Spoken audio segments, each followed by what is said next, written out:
What's up, Rat Bat? Is this a speed run? No. I'd ask you the same question. Is it a speed run to fill up my team? I like to leave myself some options. How you doing, Rat Bat? I'll add more. There's going to be a lot of stuff coming up soon I can add to the team. No, if it was a speed run, I would have finished it last night. Just main with Blaziken.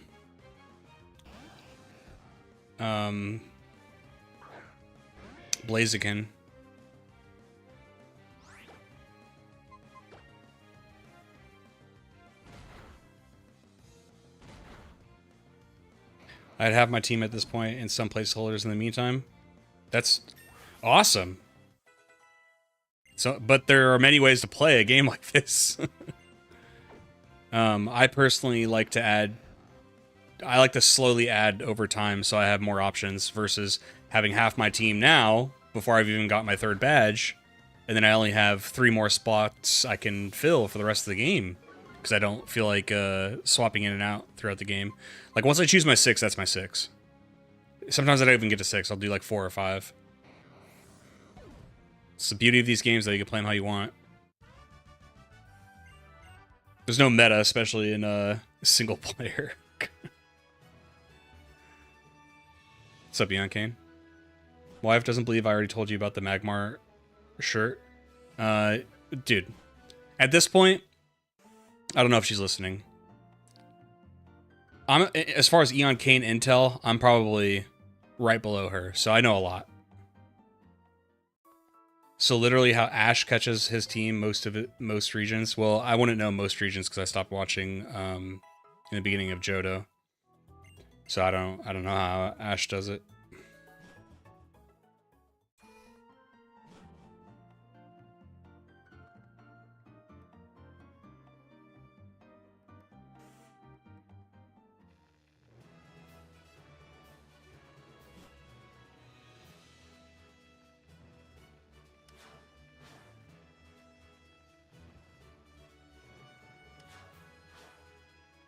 That was dumb.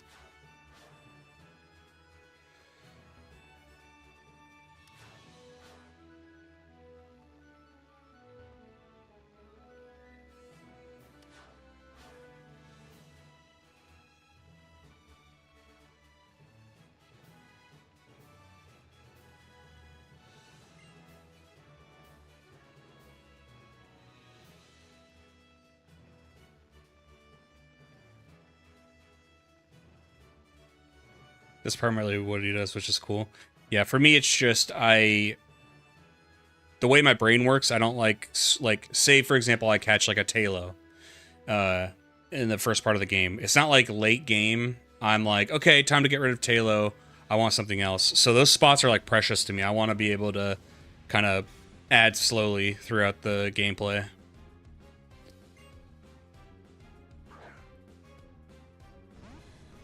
But, I mean, if you like catching a lot of stuff in the beginning, I mean, like I said, it's the beauty of these games. You can play how you want.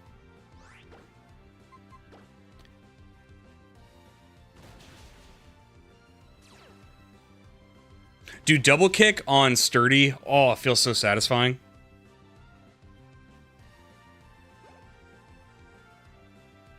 How you been, Eon Kane? What have you guys been up to since I saw you last? I just have a Nuzleaf.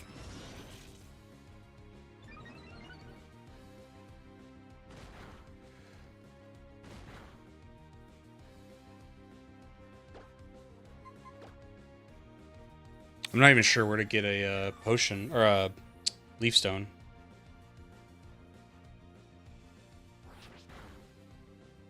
Route 119.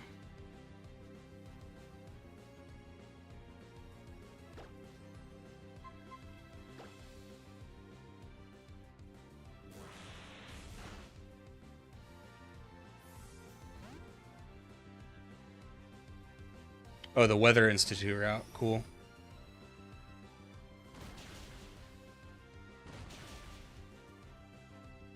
Live it stream so I can post that one Kevin SpongeBob image of the people in the trench.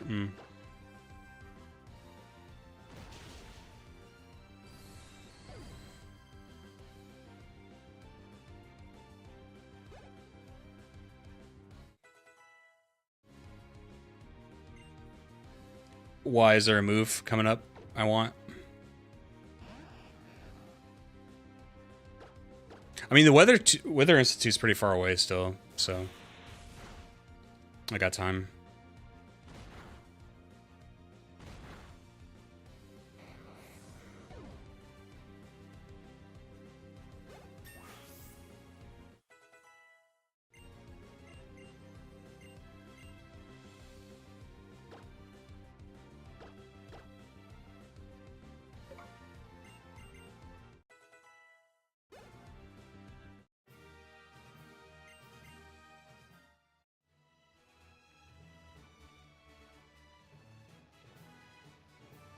I'm aware of that. I was asking what specific move am I supposed to be anticipating to hold off evolving for?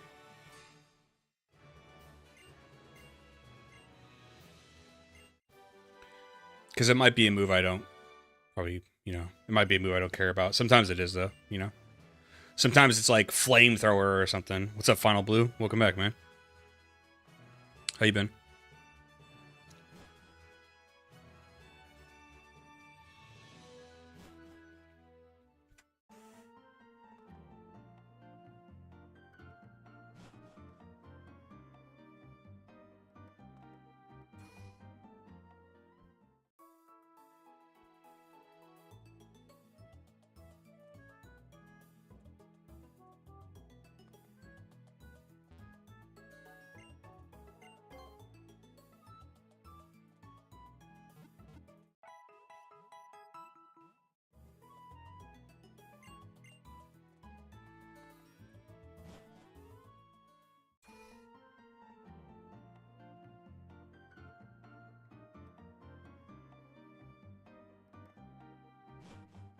You're about to go to a Yu-Gi-Oh tournament?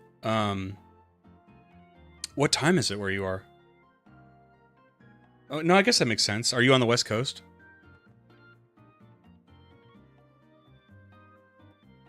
So talk to me. I don't know anything about Yu-Gi-Oh, like modern. So is there a format you're playing specifically? Do you like your deck? Is it competitive? Is it a pre-release? I don't know anything. So, in your opinion, Ratbat, when would you evolve Nuzleaf then? Because I do like Leaf Blade and extra sensory. It's 6:30. Oh, so you're like Mountain Time.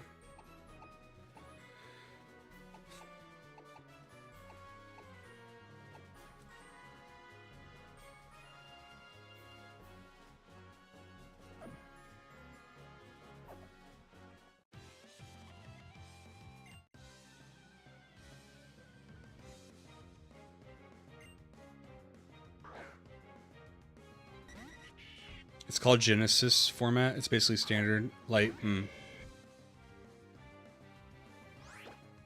Are you pretty confident? Are you just going for fun, or like, do you think you have what it takes? What's up, Soul? The current format in Yu-Gi-Oh is called Master Duel. It gets extra sensory at level 36, so I'd evolve it. When does it get Leaf Blade? Leaf Blade 20. Okay, thank you. I think it'll happen naturally, Ratbat. It said the Leaf Stone is on Route 119, which is the Weather Institute. I feel like that's quite a while away, so it'll probably just happen like that naturally. I'm playing a pretty competitive deck. It's based on Odeon cards from the anime.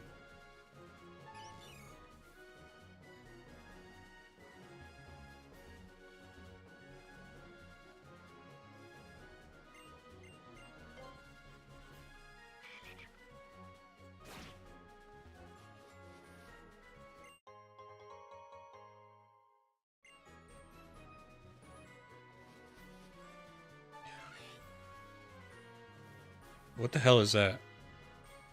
Why is it like white like that?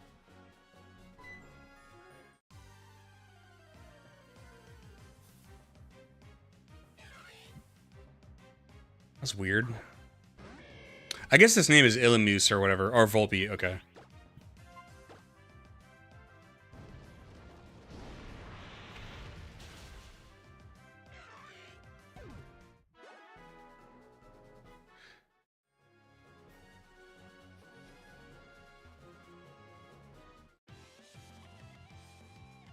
It's a Firefly, yeah. Makes sense.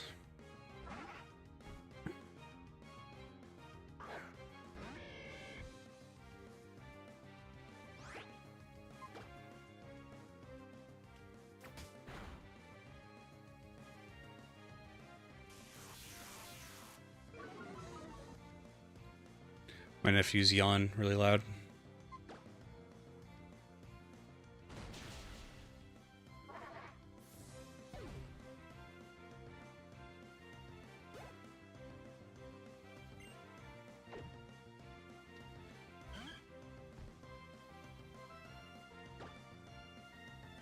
HM slaves, that's like the exception, yeah. I think you usually have more than enough moves between the 6 Pokemon you'd use that I don't mind putting a few HMs on Pokemon that I don't necessarily love putting those HMs on. For example, even of that 6, you know, like for example, I think Nuzleaf knows Cut right now. I don't love that, but I think in a casual playthrough, you have plenty of slots for moves where it's like, I'll still be fine. So will I need a HM slave? I'm not positive yet. I don't think I will because, for example, like I already have it in my head. I've never used a Wailord on a team before, and maybe that could be my water type Pokemon. He can learn Surf, and maybe just because we're in the neighborhood, he could just learn Dive. Because, you know, I'm thinking like what Body Slam, Surf, or Dive, depending on if he's physical or special based. I don't know. I don't take min-maxing with moves or stats very seriously at all with casual, so I don't mind if a few of my mains know HMs.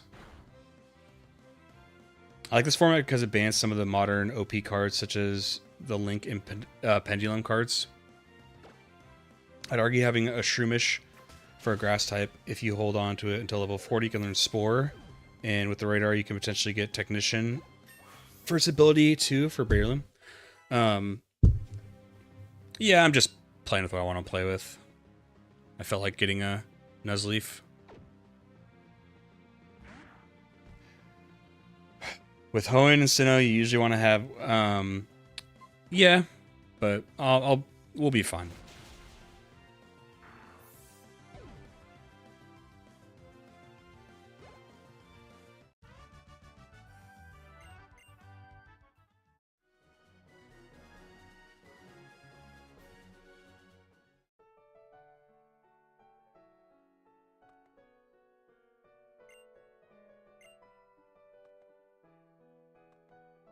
Austin Bask Stunts, thank you for the follow.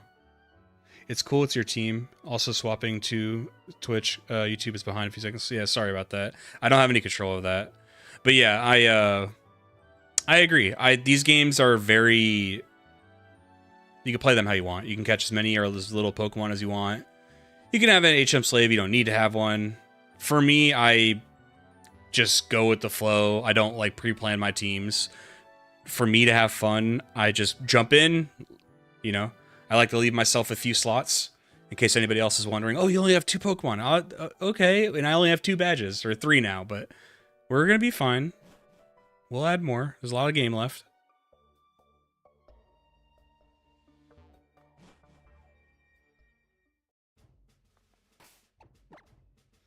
The annoying thing with HM slaves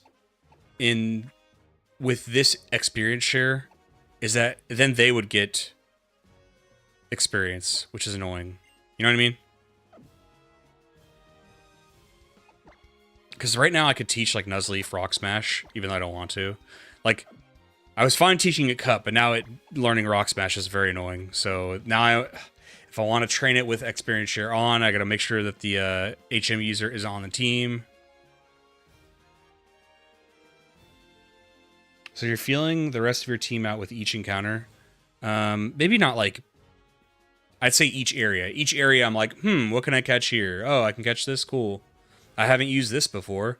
A big part of what makes these games replayable to me, or keep them fresh and fun, is all about feel. Like sometimes I have used the Pokemon several times before, but I just love using it, so I'm just going to use it again. I have just a funny memory with Nuzleaf and Shiftry because one of the first times I played Coliseum, I honestly didn't love, like I say in my Gen 3 videos, I didn't really grow up with Gen 3 that much. And so when I was playing Coliseum, like a long time ago, I just happened to get like a Nuzleaf, and then I evolved it into a Shiftry. I'm like, wow, I actually like this thing a lot, and it kind of became one of those, like, have a sentimental attachment to it now. But that's how I play the games, man. I just do it by feel.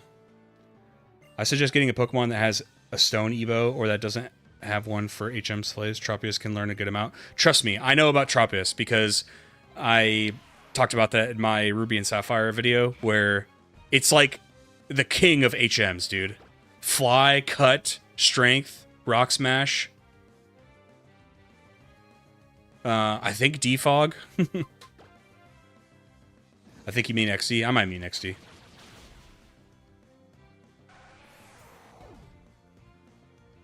It's one of the two.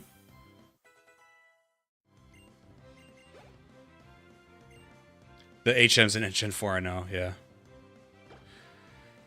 It's a lot.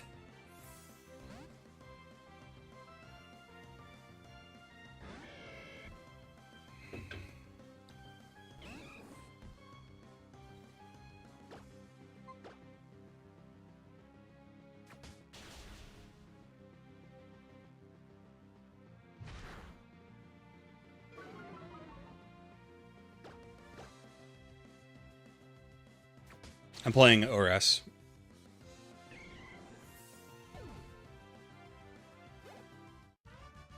Wait, sorry, I said ORAS. I'm playing Omega Ruby.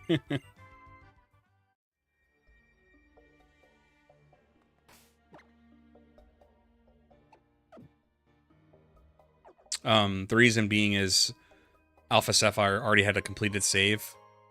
Like, I had beat the game, and I was like, I don't want to erase that file. Then I looked at this file, and it was like 2 gyms in or something. I was like, oh, I'll just restart on this one.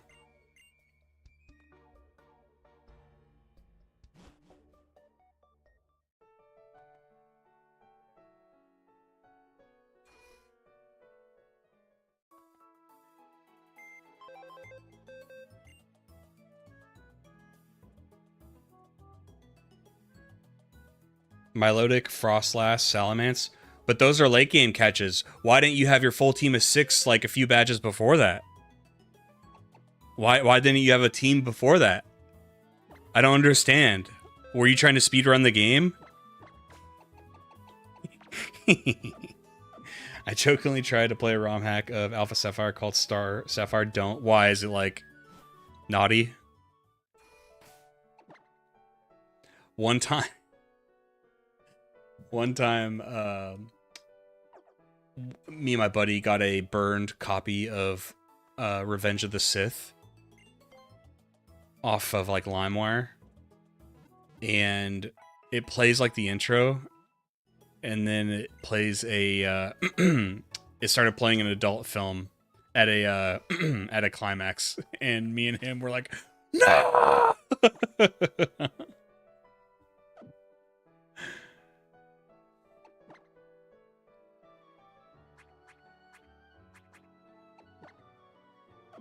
What? It can't learn. Oh my god. Fine, I'll just catch something in the cave. I think there's Geodudes in here. You expect to have a full team around 45 Watson, a full evolved team.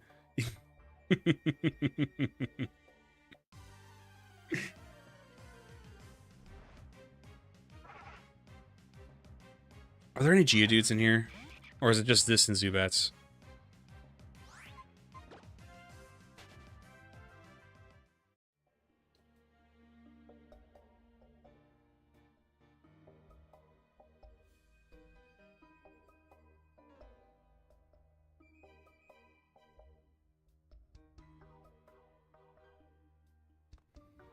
It's only Whisper. Damn it!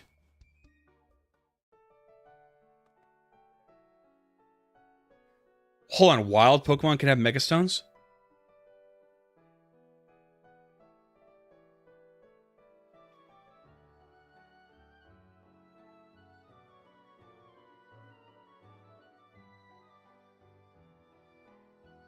Wow. Oh, and the ROM hack. Or yeah, very convenient for me, Ratbat. Only after I have a Rock Smash user can I get a Rock Smash user. Damn it. What about, can C-Dot learn it?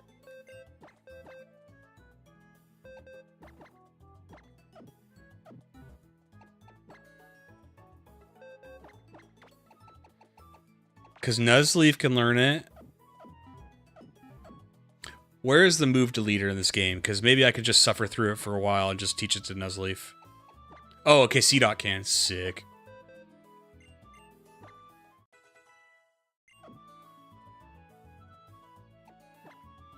That is its name, right? I'm like drawing a blank on its name. Yeah, C-Dot. Cool.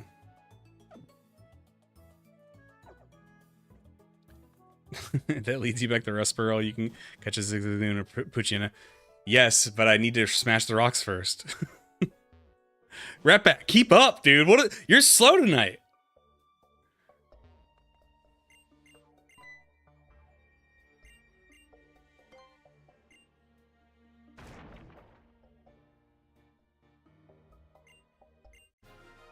Whoa.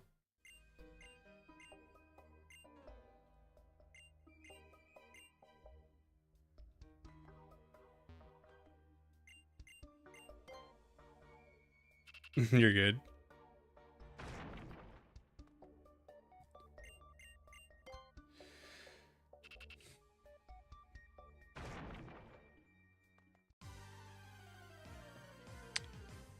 Your favorite Mega in the Shin, nice. I wonder what my favorite. Oh, of this gen. It might be Mawile. I don't know if it's a cop-out answer to say, like, the origin forms of the box legendaries or Rayquaza.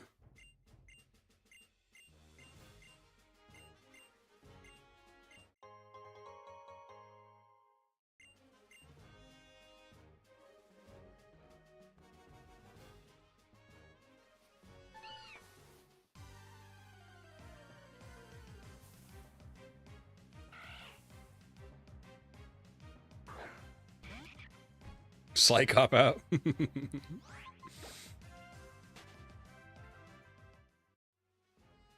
Mega all-time, though. Favorite Mega all-time might be Heracross, but that's low-hanging fruit for me because Heracross is my favorite Gen 2 Pokemon. They are very cool, yeah.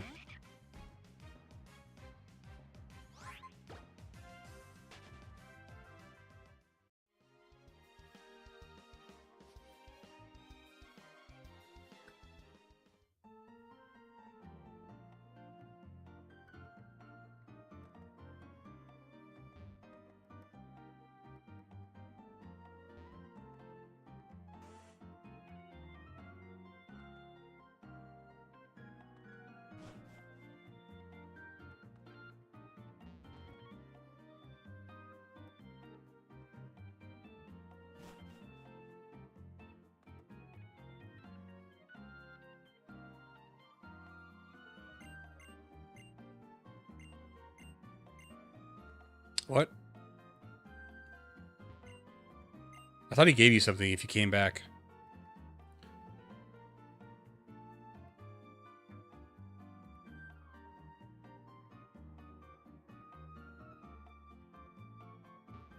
Oh, I was supposed to get the stone. You only get a Pidgeotite, but still, would have been nice to grab.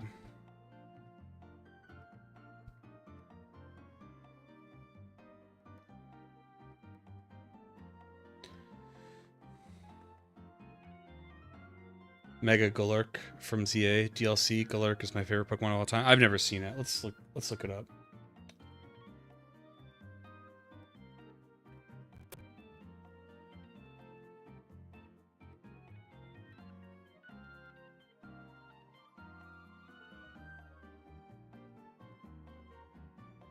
It's pretty cool.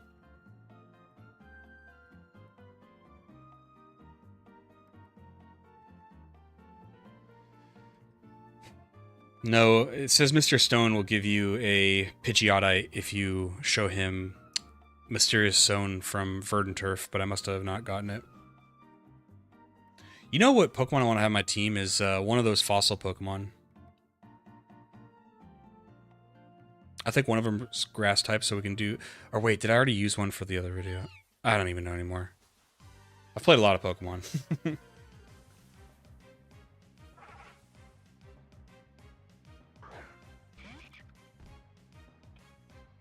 Yeah, I think Armaldo is what I want to do, because Nuzleaf is always grass type, and isn't Cradily? Is it Cradily grass type? Like steel and grass or something?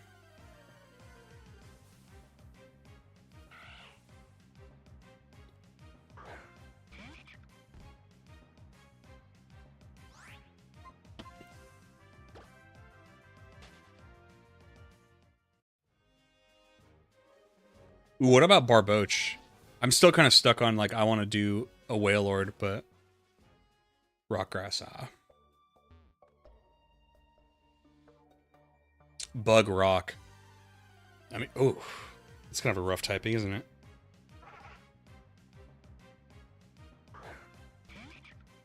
Is your favorite grass type in all of Pokemon? Or just Gen 3?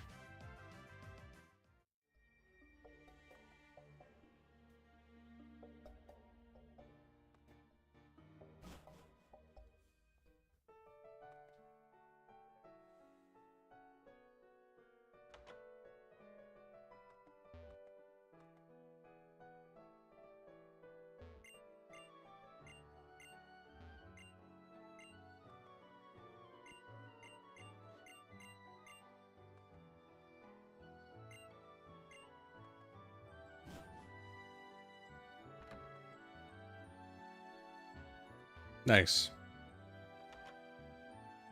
I think my favorite grass type of all time is Venusaur.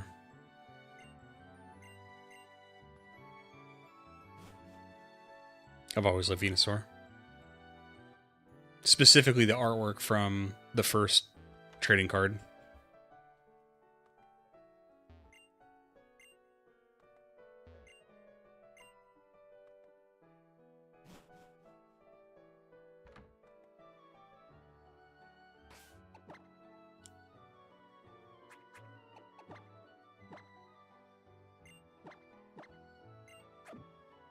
Bug Rock has tough pairing, but Armaldo does have the stats to back it up. Cradily is a wall that can set up high defense if played right.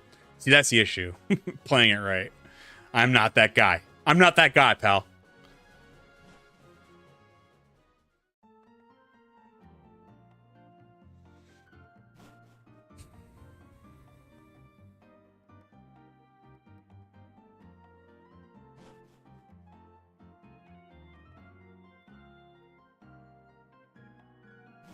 Kind of forgot to get my bike. Do I want them to be all Gen 3? No, I do that sometimes, but they don't have to all be Gen 3. If there's Gen 1 through 2 that I find in the playthrough that I just rarely have used ever, maybe I'll add them.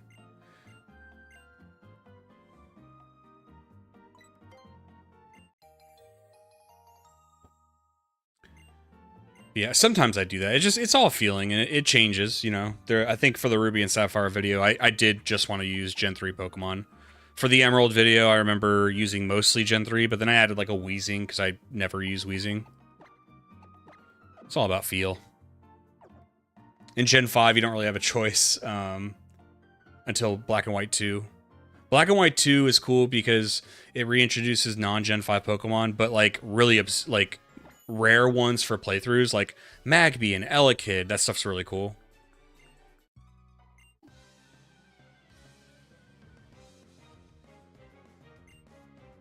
Yeah, all those are on the table. What's up, Jazz? Do you ever do playthroughs where you trade in Pokemon that normally aren't usable in said game? No.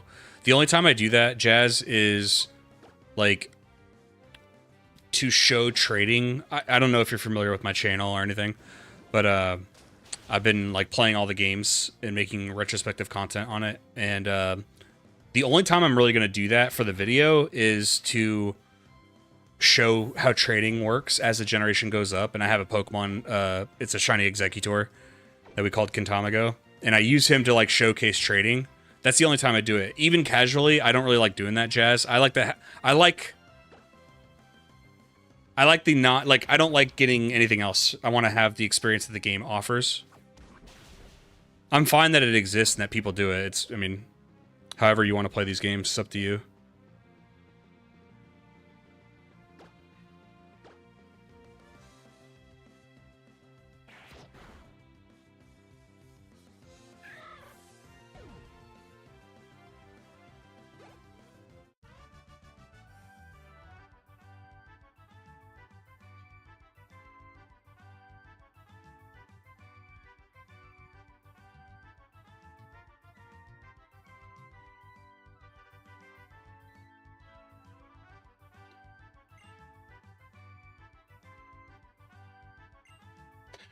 I personally like that about Black and White. Force people to get acquainted with new Pokemon that were in Unova. I should have specified. I mean, like, personally on the side.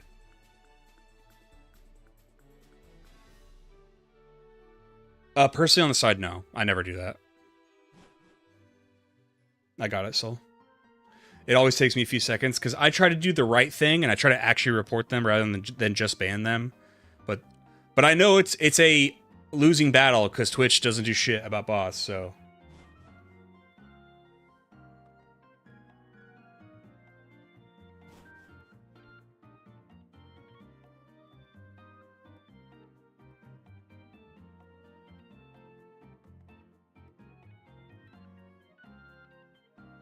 But I agree with you, Rapbat. I think it was Gen 5 ruled. And the best thing is Gen 5 still lets you play with non-Gen 5 Pokemon after you beat it.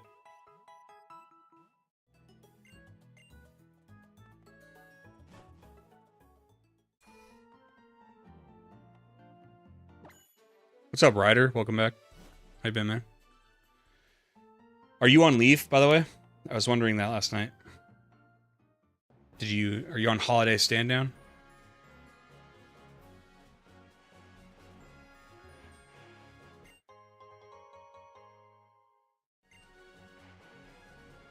Whoa!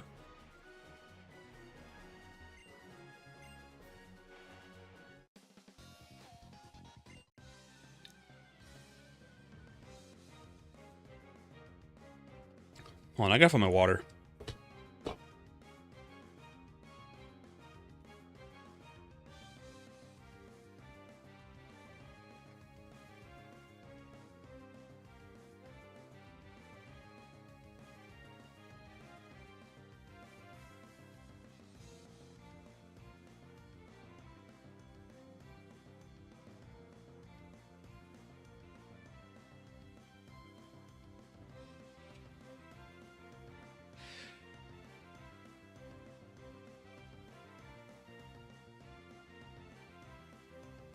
Okay, I tried. Might be upstairs. Too lazy.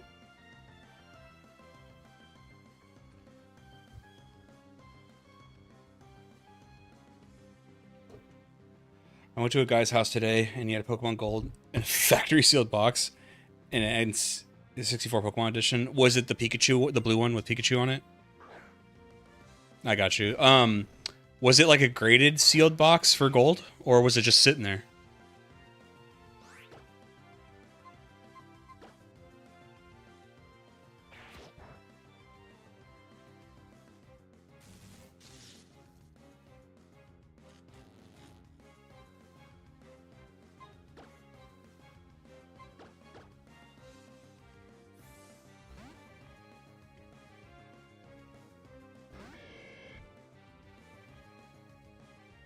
All right, Soul. See you, man.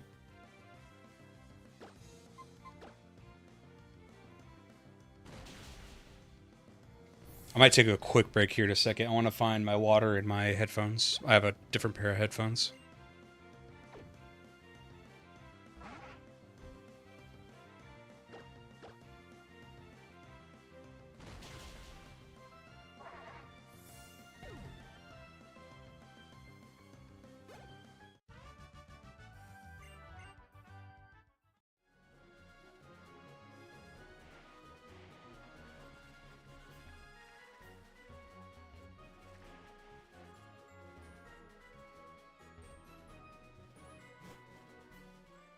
Oh, you would have known, Ryder. It would have had like it would have been in like a little case with the barcode at the top and a numbers and all that.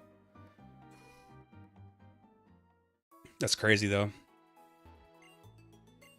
Definitely worth money. I mean, even a Heart Gold Soul Silver, if you have it boxed, not even sealed, if you just have all the, but if you have the whole set even opened, lots of money. Like 500 bucks, I think. And those are the remakes. It's not sealed, but I have a leaf green, green version from Japan. That's like totally, it's got all the little booklets and the map and little guide. It's awesome. I bought it from a Japanese seller like in 2012, so it didn't break the bank or anything.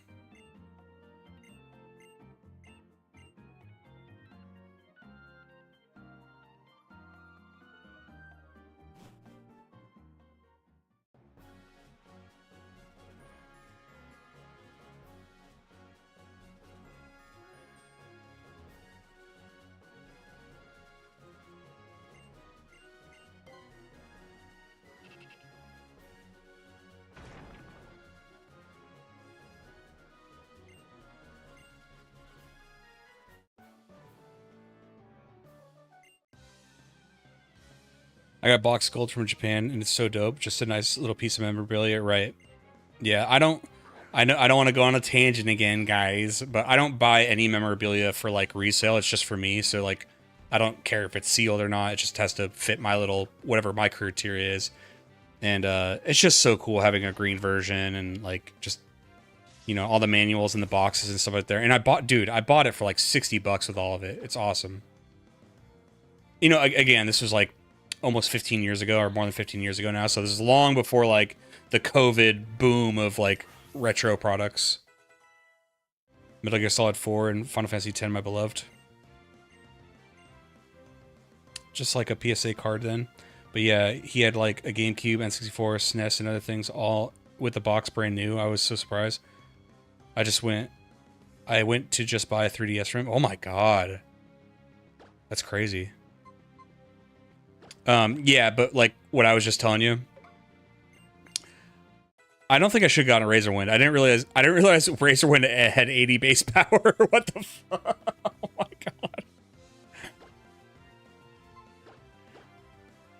god. What do you plan on playing for the 3DS?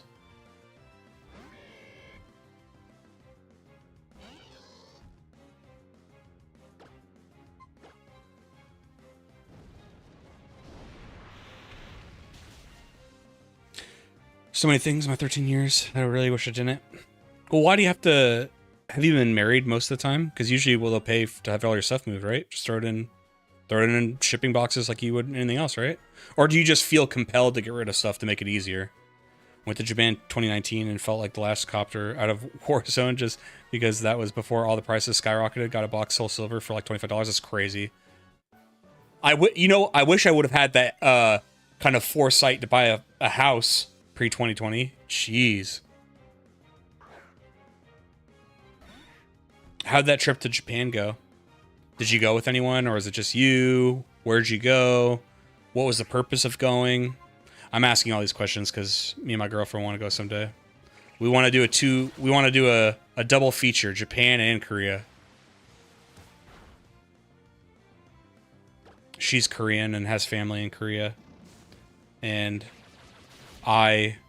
we both want to go to Japan. I want to go for very weeb reasons.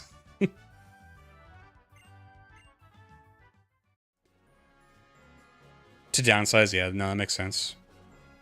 When I joined the Navy, I don't know, I was so confused on how the military worked or anything like that, and I just remember thinking, I guess I can only leave home with my backpack here, and so I sold, like, everything I had, my magic cards, my childhood gaming collection, everything. I sold everything. I got a lot of it back, though. I sold a lot of it to my buddies, and,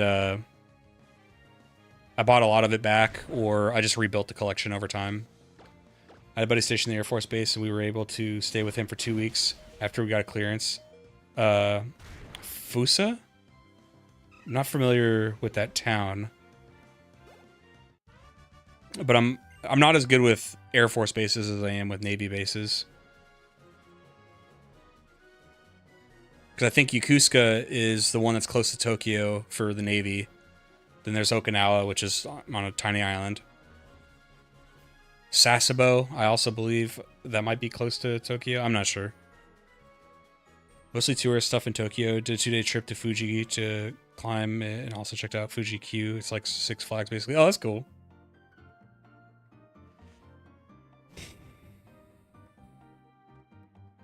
I'm surprised they let you on base. Did you stay, like, you didn't stay in the barracks with him, or you were allowed to stay on base housing with them, or like go to the Air Force Lodge or something? East of Tokyo, but it was like 45-minute train ride. Nice. The only thing I wish I kept was Guitar Hero guitars for my 360. I'm trying to find working ones, and all of them are eBay untested. Yeah. Which is basically, they absolutely tested them and they don't work for shit, but they want you to risk it. Japan is sweet. I went about 10 years ago. Tokyo, Osaka, Kyoto, Hiroshima. People are freakishly nice, yeah. I know this is really random, but I was watching a video last night about people in Iraq, and this YouTuber went there, and like they were just all being like really nice to him. And I just want to say I concur. Iraqi people are really cool. Dakota.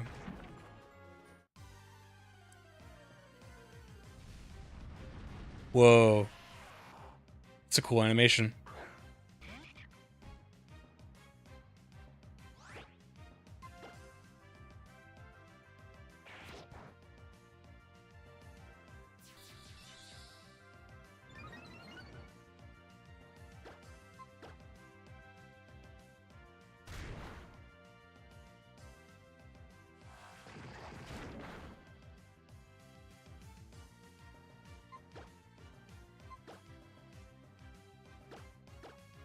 He had on-base housing. He was married, had 2-bedroom apartment. I just remember we had to submit like our basic info beforehand when we arrived and had to provide it. Yeah, sounds good. Sounds about right. What'd you think, Ryder? Let's hear the verdict. Ryder said he just watched the New Vegas and Fallout 4 videos. You can be honest.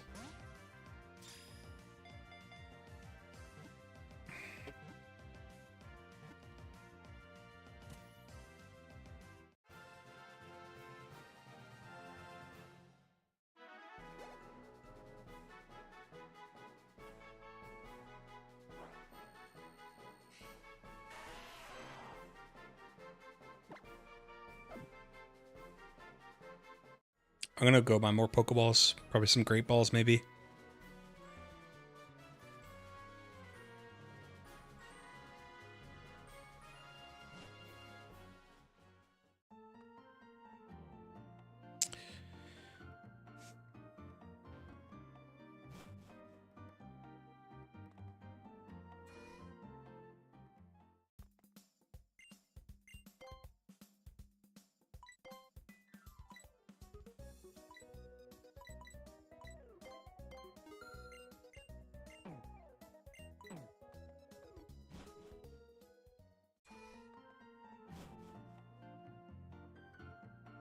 I'm more of the Fallout 4. I never played the DLC, so I kind of wish there was more to the video for them, but also they seemed covered well. I will be 100% honest. By the time I am to that part in the script and making the video, it's a lot, you know? So I intentionally kind of cut those parts down.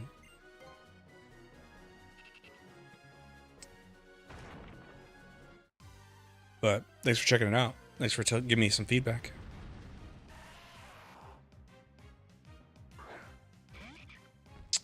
Right now, I mean, I don't know what to say in the future, but right now I'm pretty happy with video length being like between a half hour to an hour. That's where I'm like pretty content with. Really enjoyed everything about the video explaining the different factions and your interactions with them. Why was City made Fallout 4 sound way more interesting than it was to her? No, you know, it's cool. What's really cool about with that video is lots of mature discussions about disagreement, or understanding where you're coming from or where I'm coming from, but just not enjoying the game, or basically having my opinion of they like to play the game, but they've got a lot of issues with it, which is kind of like a weird phenomenon. But yeah, lots of constructive discussions for that video. If you ever do a trip to Japan, I definitely recommend checking out the Pokemon Cafe and the Pokemon Center. Definitely felt like a little kid seeing all the plushie and merch. Dude, listen, Jazz. 98% of why I would even want to go is Pokemon/gaming things. I want to see Pokemon stores. I want to see Gundams. I want to see Yu Yu Hakusho memorabilia.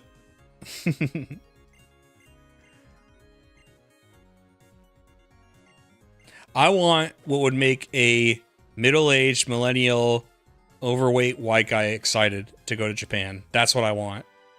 I want the tourist trap, everything. It's like the complete opposite of every other Fallout 4 review. Whoa, the comments.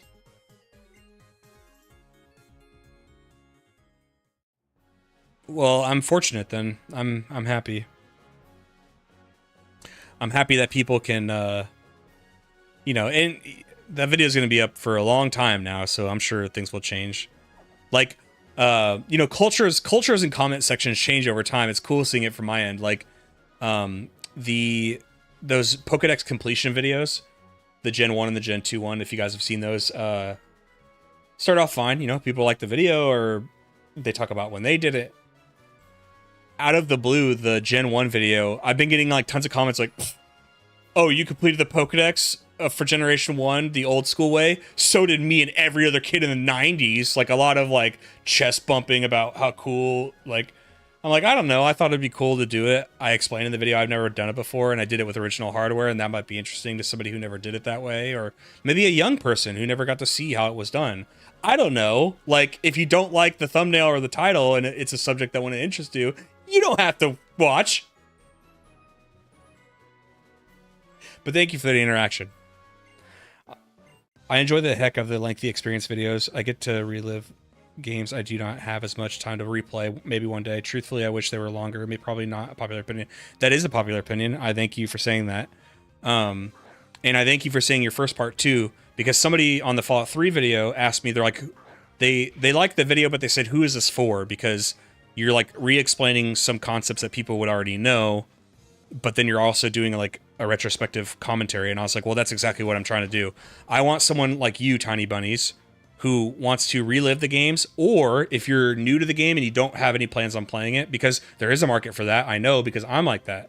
There's games, it's a weird thing where I'm curious about the game, but I just don't have an interest, or maybe I'm too busy with doing games I'm doing for the channel to play it myself. So yeah, when I go to lay down, I'll like watch a retrospective of a game I've never played before. I'll watch a playthrough of a game I've never played before, because that's how I want to consume it.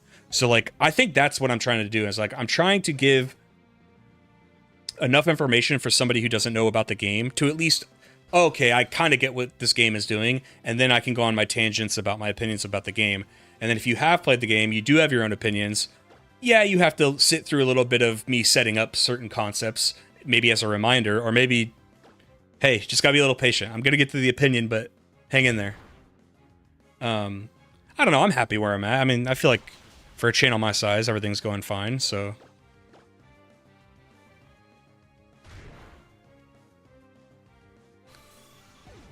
I'm breaking into Vanillaware and giving them money so George doesn't have to use his own paycheck.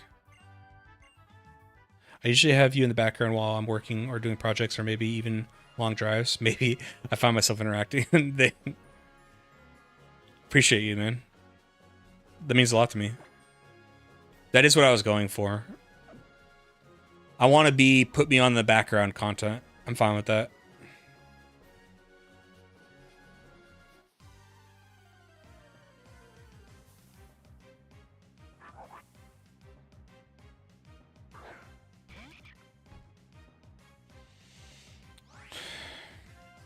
I want to replay it, but I don't want to deal with the hassle of the mods and the playability of it. I totally understand.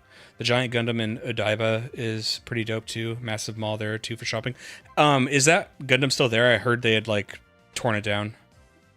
That's how I feel about Final Fantasy. I probably won't play them, but I'll watch your videos to give me an understanding of the games. Thank you. So that's exactly, I was just talking to my roommate about it. She watched my Final Fantasy video or one of them, I think. And she was saying how she's like, well, I don't really plan on playing it myself. And I was like, that's what I'm going for. It's like, because I know that I am like that. I know that, like, maybe I could just watch a series where I don't have to play all the games myself, but I can watch the series on them, you know? The goal with, like, the Final Fantasy videos is the same with these Pokemon videos. Is like, you just keep adding to this ever-growing playlist. So for these games that have been out forever, you know, Pokemon's going on 30 years, Final Fantasy's over 30 years old. Maybe, you know, you see Final Fantasy 16 comes out and you go, 16? I've never played any of them. And it's like, maybe I can fit a niche where it's like, I can summarize a lot of them, you know? But a little bit longer than a review. It's like between a review and a retrospective.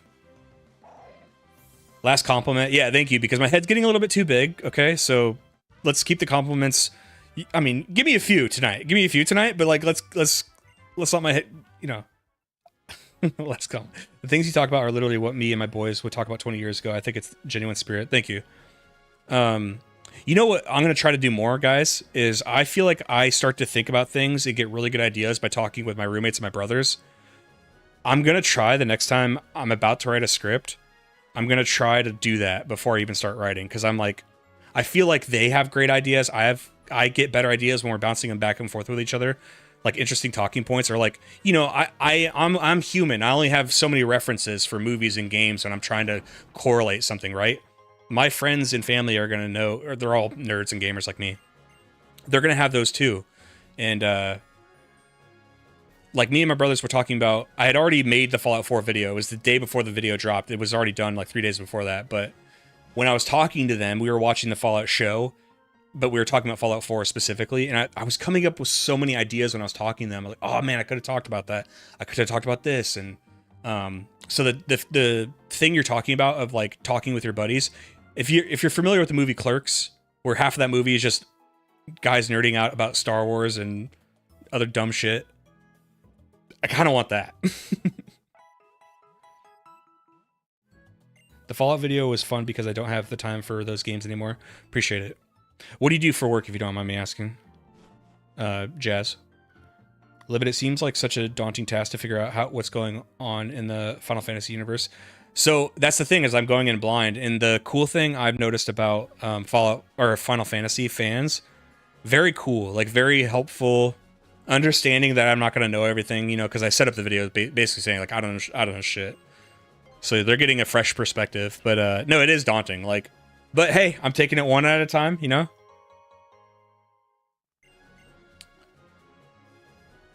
The Final Fantasy 2 video didn't do that well YouTube wise, but I still have faith that like if I keep building, just like I did with Pokemon, if you just keep adding to a playlist, you're going to slowly, you know, gather people who may want to be into that, and they'll go back and watch it as a series. And I see it as like a investment in the future. So I'm thinking this video, maybe Final Fantasy 3, or I just jump into another Pokemon video, because I really want to do that all in-game trade video. I think that'll be fun. And I have ideas for it to make it like cinematic and funny. Keep it blind. No one likes a no at all, even online. Final Fantasy 3 will bring people back for sure. That's because it's Final Fantasy 2. Yeah. I'm not beating myself up too much over it. The thing is, I want people to see past it, because I think that video is like funny. Like I think I make it entertaining. So it's just like, come on, man, give me a shot. Give it a shot.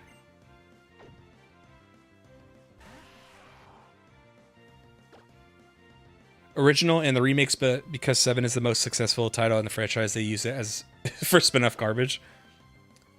Eon, what do you feel about Crisis Core? Have I ever asked you about that? Like, they're just so big and time-consuming for me now that it also applies to most big RPGs for me. The Final Fantasy videos you made were newer though, right? Yeah, they're newer, yes. So I'm starting. Yeah. If you're alluding to, well, it's probably not gonna get a lot of views because it's something newer. Yes, that's true. And look, I torture myself. I move the goalposts on myself all the time. I remember when I made the Final Fantasy 1 video, I'm like, I swear to God, I thought this. I was like, you know, I'm fine if this even gets 1,000 views because I know that I'm going to build this over time. That video has like 18,000 or 16,000 views or something like that. Totally more than I ever would have expected. And now look at me. The Final Fantasy 2 video does like 5,000 views. I'm like, it's a failure. Like, I always do that to myself. Final Fantasy 2 is a literal black sheep. Like you're attempting something no one was able to do, make people enjoy its gameplay. Have you watched that video, Tiny Bunnies? I definitely like talk about the leveling is strange, and at first it's kind of cool, but then it gets really annoying. I even saying that, I don't think it's like the worst, you know. There's an interesting topic somebody mentioned on the Fallout 4 video about how it was the New Vegas video where they said they love New Vegas, but they've played it so much that it's become really boring to them. And I replied saying, you know, that's an interesting talking point because I wonder if certain things become overcritical, like people that do what I do, or you guys too, that we overanalyze things because we play them so much, and like things that somebody who played the game once or twice would never care about or even notice, we start noticing and caring about because we've played it so many times.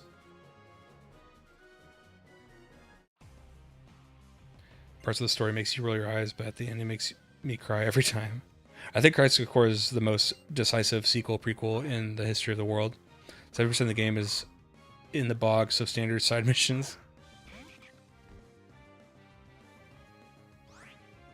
Been leaning less into RPGs now because I need games I can pick up and play for a bit and not lose track of what I was doing, but Cyberpunk looks fun.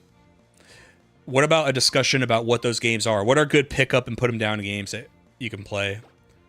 I'll lead the conversation with two. Balatro and Vampire Survivors. I feel like moving the goalposts and congratulating yourself is hard to do as a veteran. The military never appreciates your accomplishments.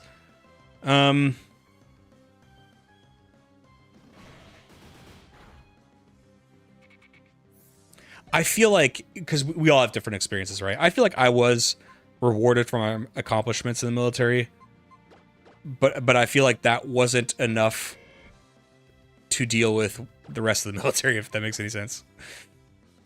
Like the pats on the head were, I guess, not enough. How is the stream looking for you guys? I'm asking because for some reason it just said Livid went live, and usually that happens when I disconnect.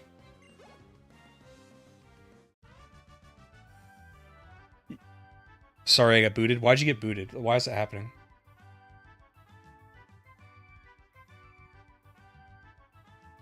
I haven't played Terraria, although I've heard a lot of good things.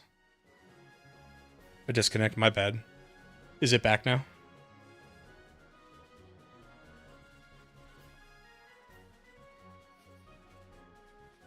Stream's good, okay. I know what Tiny Bunnies is talking about though. I saw something like disconnect for a second. It was weird. I've been wondering if the Switch 2 port of Cyberpunk is good. Look, have they earned the right to make you think they're good? I'd be suspect. I remember when they put Skyrim out on the Switch, right? Even though that was a 2011 game, I was still like, ooh, can the Switch do it? Terraria's a fun one. Used to play that one a lot with friends forever ago. I feel like I'd like it, because did anybody ever play Starbound?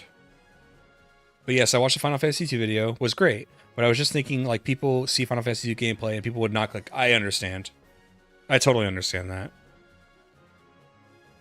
Thank you for the compliment, but yeah, you're right. I mean, if people are already like, oh, what, another video that's gonna talk about Final Fantasy 2?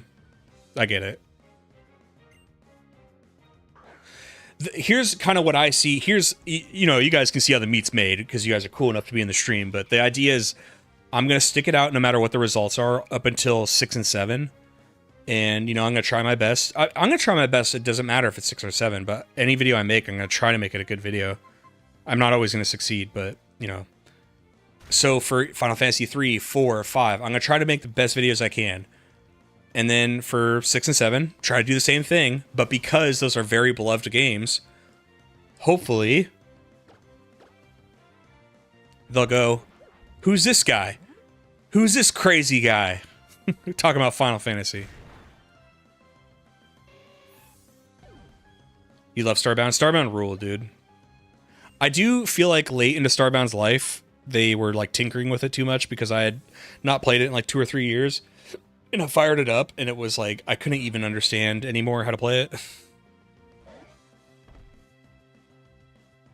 6 and 7 are gonna explode like it's a Modern Warfare 2 release night.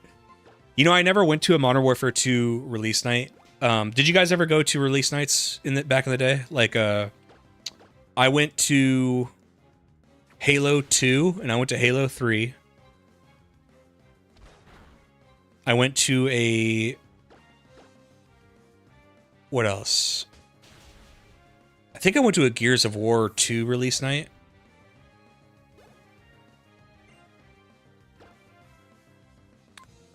But I say that conversation to say I do remember the last time I went to like a midnight launch that was canceled.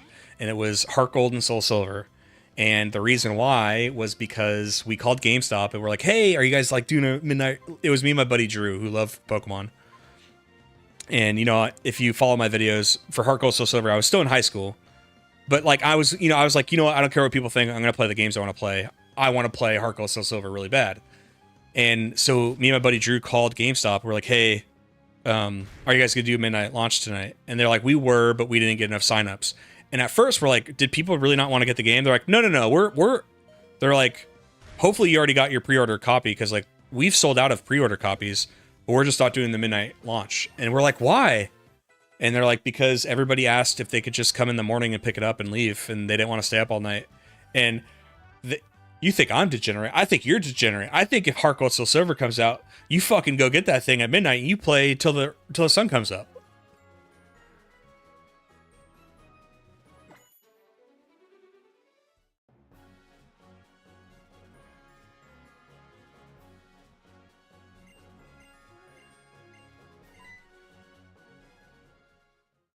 I went to Borderlands 2 and Black Ops release night.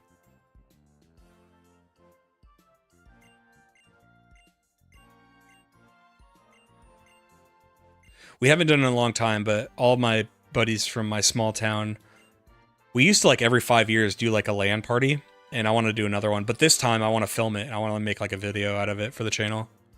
I thought that would be really cool.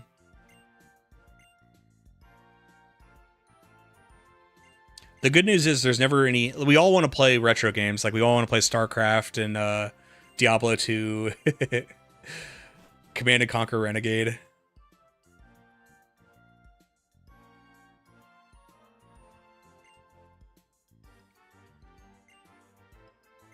So it's called Secret Spot now, not Secret Base, right?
Is the stream still up?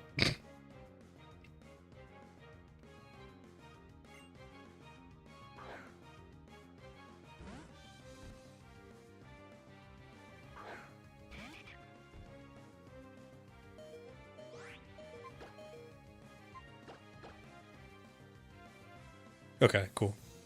I don't know what the difficulties have been tonight. Been a little bit unstable.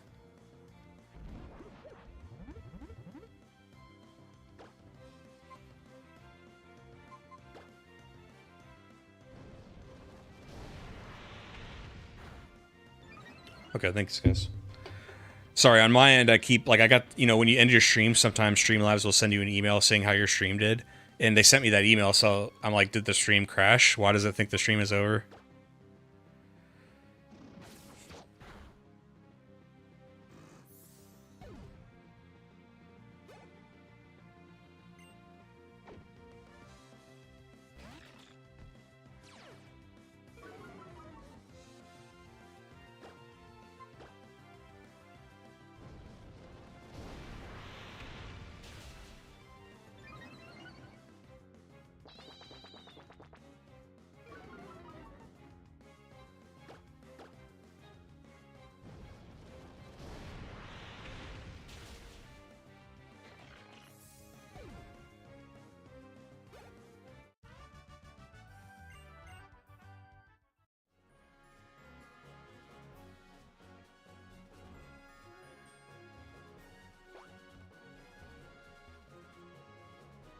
Oh, great. Tiny, that's... I wonder if that's what happened to the YouTube stream. No, that one's still there. Yeah, it's weird. I don't know. The internet's always kind of been finicky at the place I'm at. Unfortunately. It's weird. It's only like that when I stream. Like, it's great internet otherwise. Especially for, like, download speeds and stuff. And then it claims my upload speed is some of the fastest in the country. But then I have to, like, reduce all my stream settings to basically, like, barely streamable for it to not collapse. And even then, look, it still has issues. I don't know. Isn't there a Skarmory coming up? I don't think I've ever used a Skarmory on a team. Maybe that could be an addition.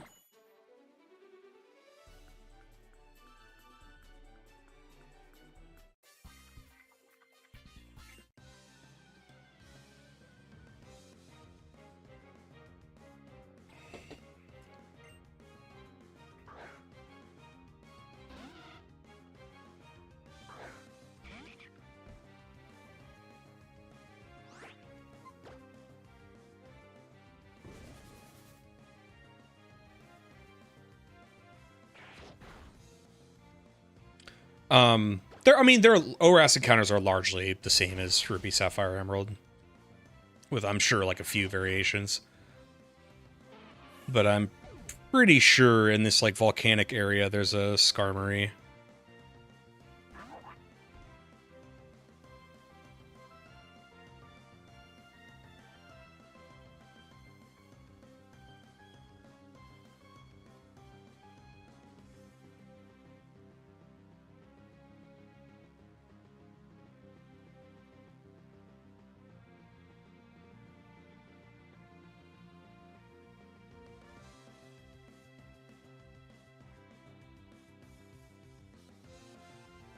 Yeah, Skarmory at 5%.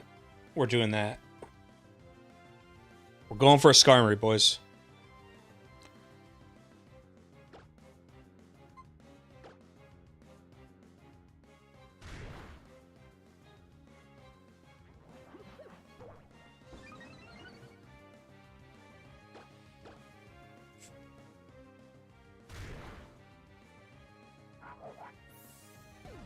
I have to admit, I still barely know what Steel is good against. Steel's good against what? Ground?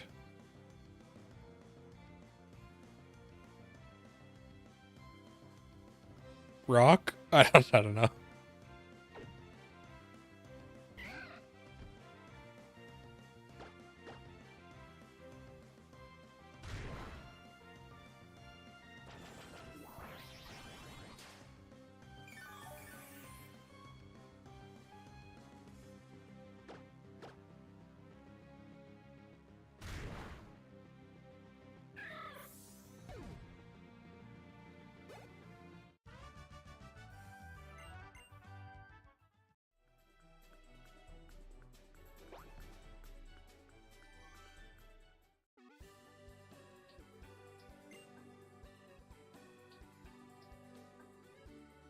I get the high defense stuff, but this steel has never been a good and consistent move pool until a special attack flash cannon.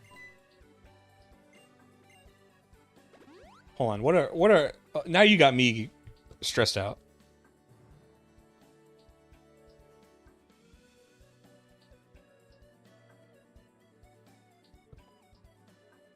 Yeah, basically what you said.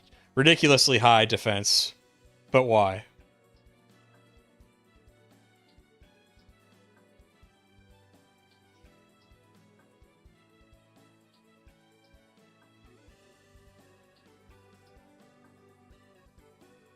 Oh my god, 2 of its flying attacks are special based. You could teach it fly later, I guess.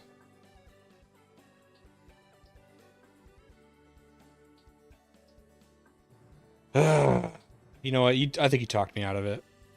Look what you did. Look what you did, Tiny.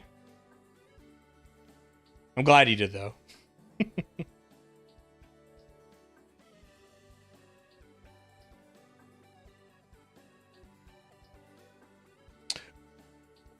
I've never used a Zangoose.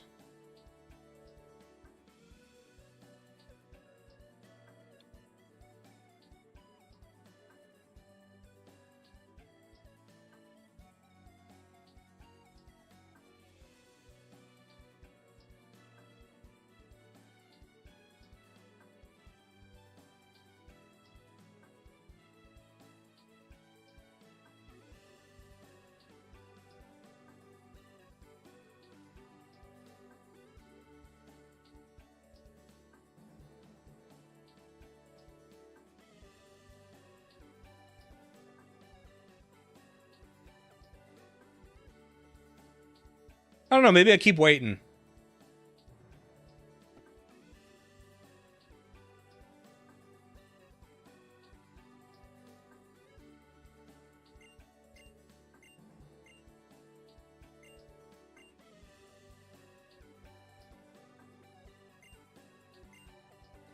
Yeah, let's keep waiting. There's just look, you didn't see me, but I looked like way into the future. I'm like, there's not anything I like for a long time though.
Prelim, yeah. Prelim rules. My brother loved Prelim when we were growing up. What's up, Crit Nerd?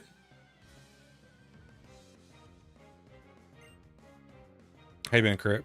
Yeah, it went quite all right. Used double quick against the Magneton line. How you been, Crit? What have you been up to? Okay, I have to remember, after this fight, give me like 5 minutes. I'm gonna go grab my water and grab my headphones real quick. I have a different pair of headphones. Your self-destruct didn't even kill my thing? Psh, get out of here, dude.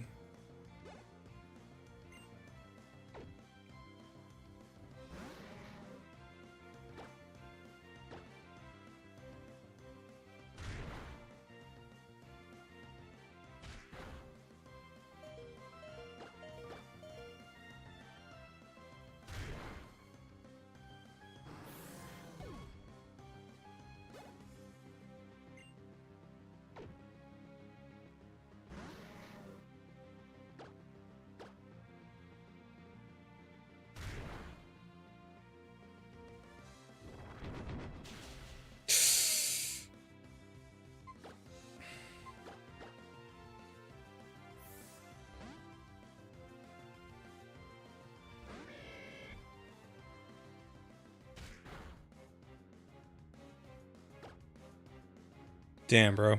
Sorry to hear that.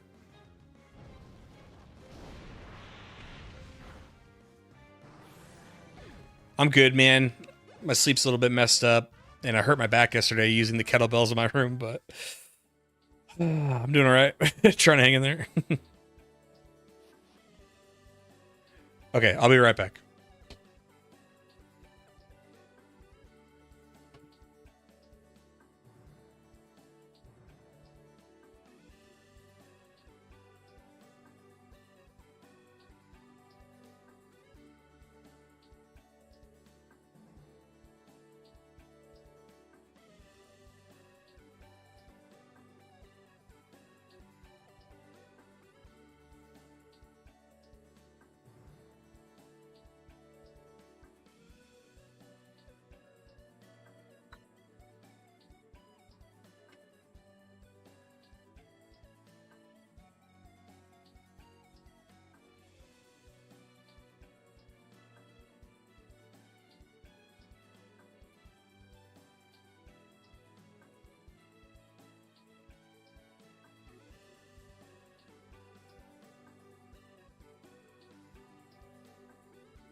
All right, I was about to report bad news that I couldn't find my headphones, but they were behind me the whole time.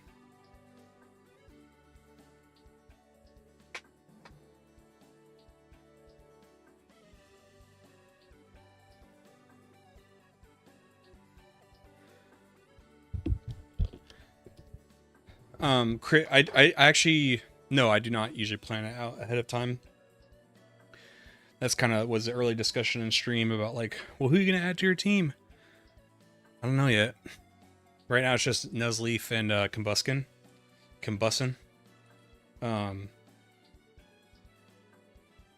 And I'm thinking, I think I want a Whale Lord just because I never used it before.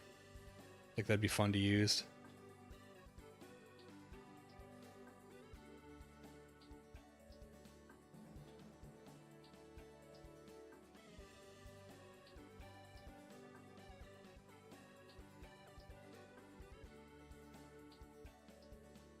Slacking run. This feels like that'd be torture.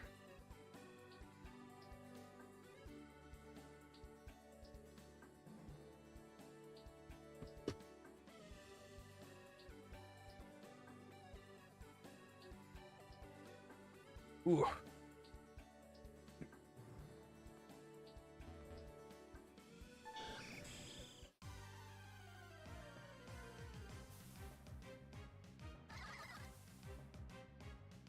What about a Spinda run?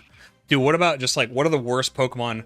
Oh, there we go. What are the worst Pokemon in each generation? We'll do runs on that. Slacking, Spinda.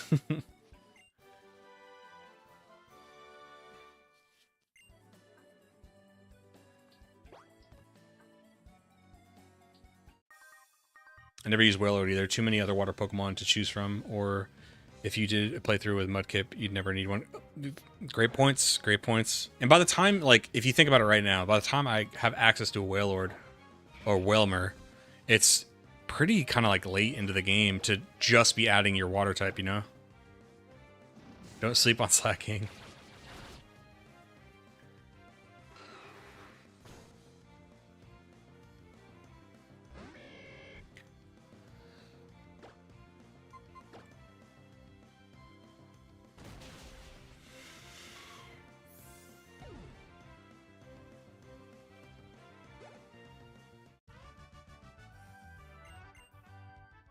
I don't know, those completing Pokedex videos are doing well on the channel. So it kind of makes me want to do Gen 3. Although that'd be pretty hard.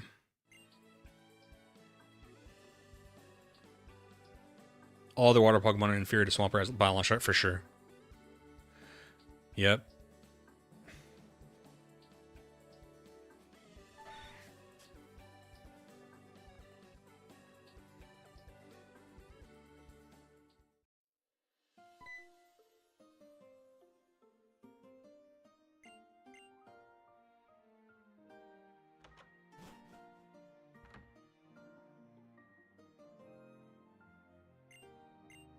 Wait, can you get a Slacking without Truant? How do you do that? And Crit Nerd, if that were to be a video, for sure. Like, it would, the video wouldn't even be fun if it didn't have Truant.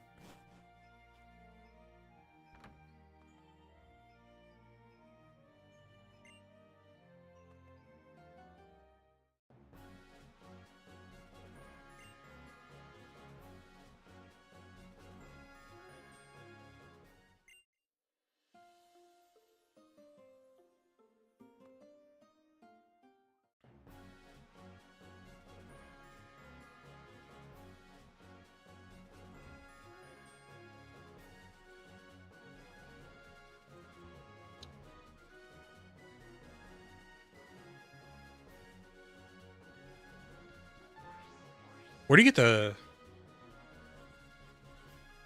Do you get a rod anywhere around here?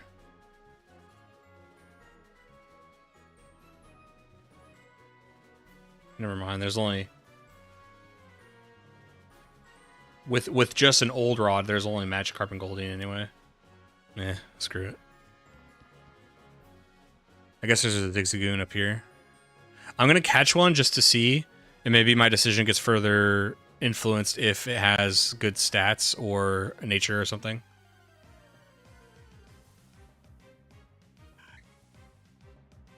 Open Slacking, one-shot Pokemon, swap to new Pokemon, rinse repeat.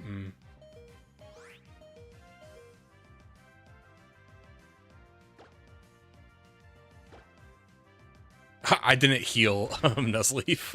It's gonna die.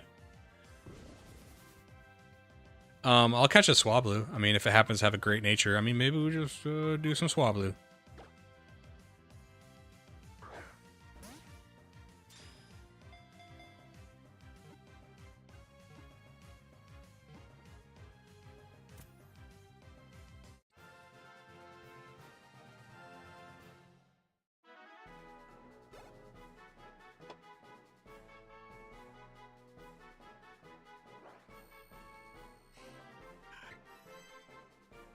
Altaria could be fun for sure.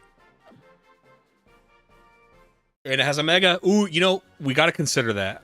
Although Blaziken, I think, has one too, right? The starters, the Hoenn starters got one in this gen. It's also flying, so I have my flyer. Low defense, high attack.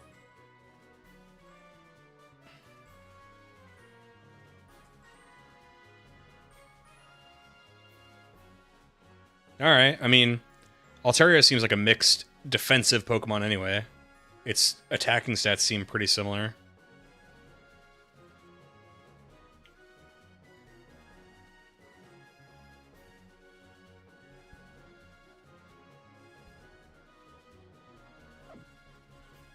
Abysmal attack stats, yeah. We're gonna pass. Like I said, if I would have caught it and it had like the perfect nature, all right. That means it's telling the world's telling me it wants to be on the team. But if you come at me with weak nature, I mean, look, do you even want to be on the team?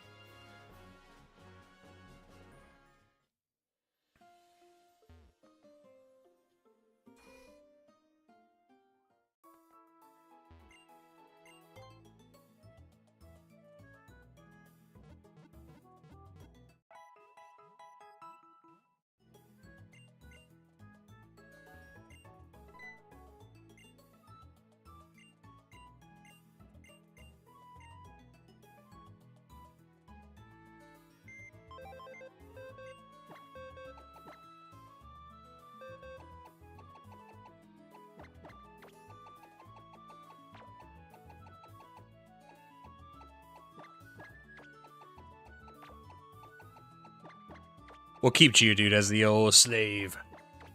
I keep searching until I get the right nature. A bit more time consuming though. So I do too if I'm set on that Pokemon, but I still was unsure. So I was like, look, I'll let the game decide for me. I'm already unsure about Swablu. Look, if you want to be on the team, great. If you don't, then come at me with some weak ass nature. And it came out with me with some weak ass nature. So look, you don't get to be in the video. Don't feel bad for it. That Swablu didn't believe in me. Stop feeling bad for it. Feel bad for me.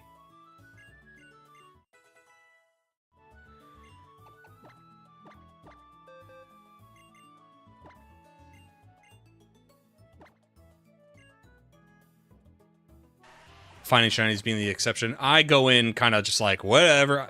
Let's see. About the only thing I maintain is like, okay, let's not get double types, you know, let's not get like 2 water types. That kind of thing. I stick to that at least.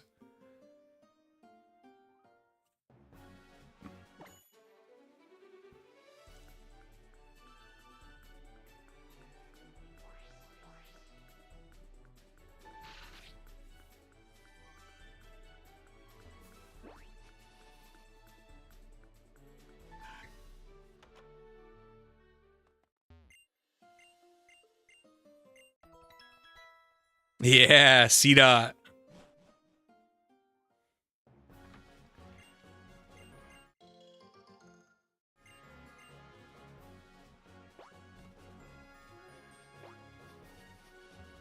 Monotype playthrough, yeah. There's a lot, you know, when I eventually catch up on the experience videos, I'm gonna need ideas, guys.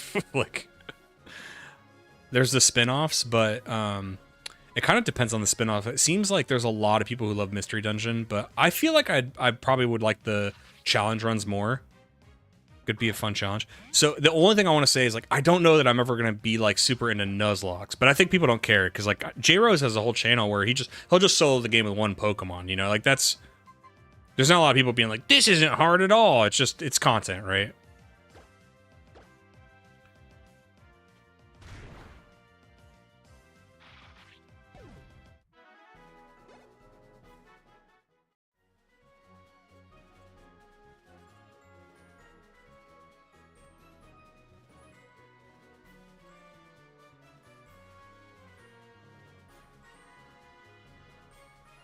Okay, so I'm gonna catch a Zigzagoon, but if it's got a bad nature, we'll just move on.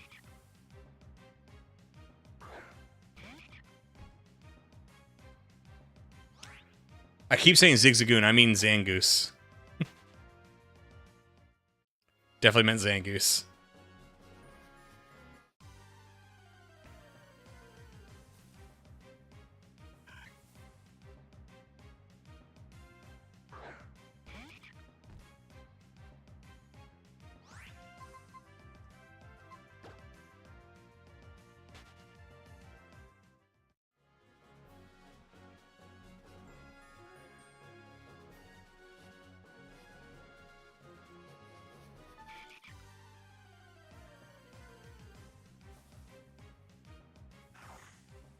There we go. Yeah, we'll see. Crit. I have no nostalgia for it. Never played any of the games, but people swear by them.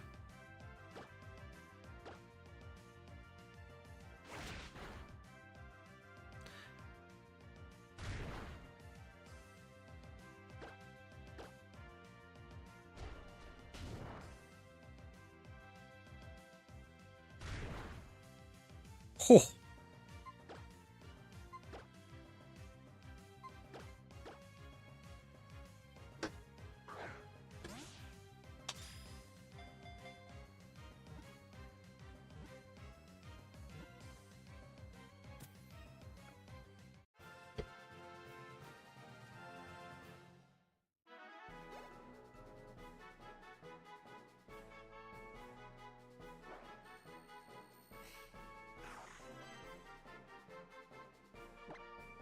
That was close, yeah.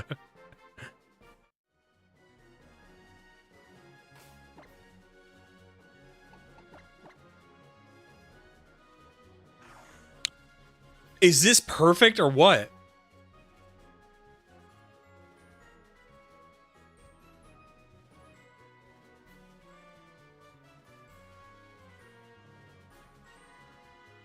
Oh my god. Okay, fine. You're on the team, dude. All right, there we go. We're using Zangoose.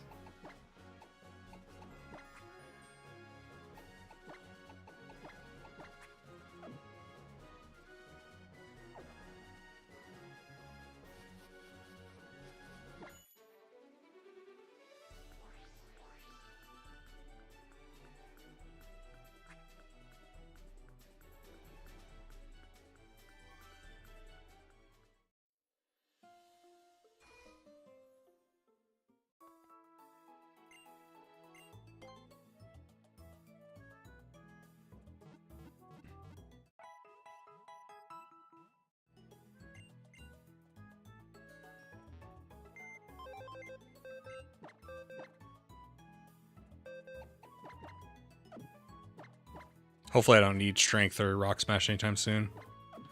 Because I want to turn on an XP share. I do too, crit.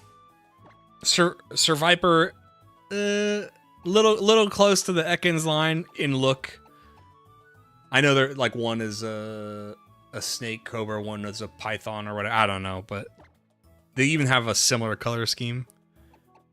Sir Viper is more black though.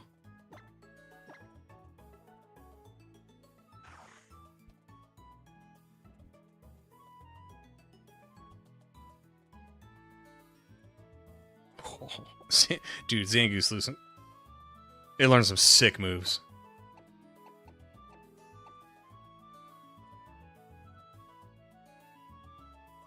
This thing rules, man.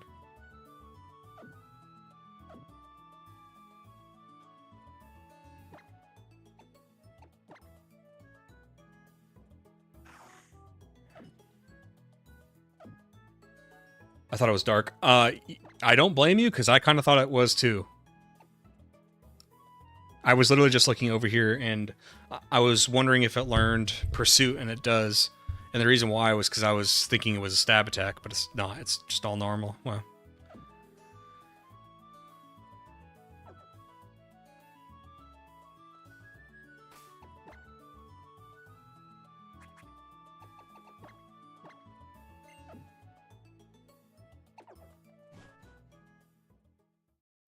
Hey, good point. Evolution could differentiate it more.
This is cool.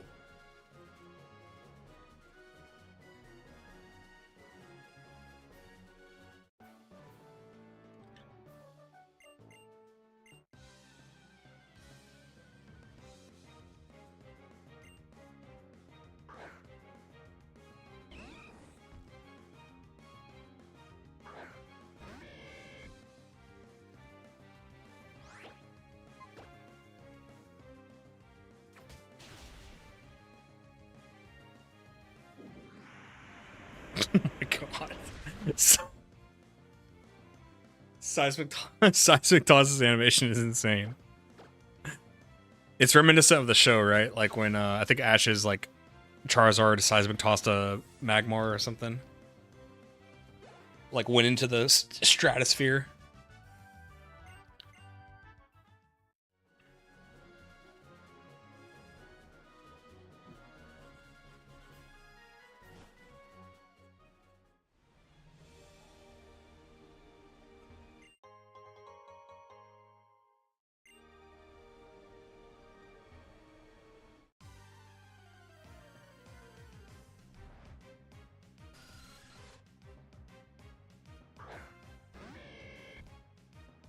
It's goofy as hell. It's cool, man.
Oh wow, that's not doing much at all.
What's up, Marvel? How you doing?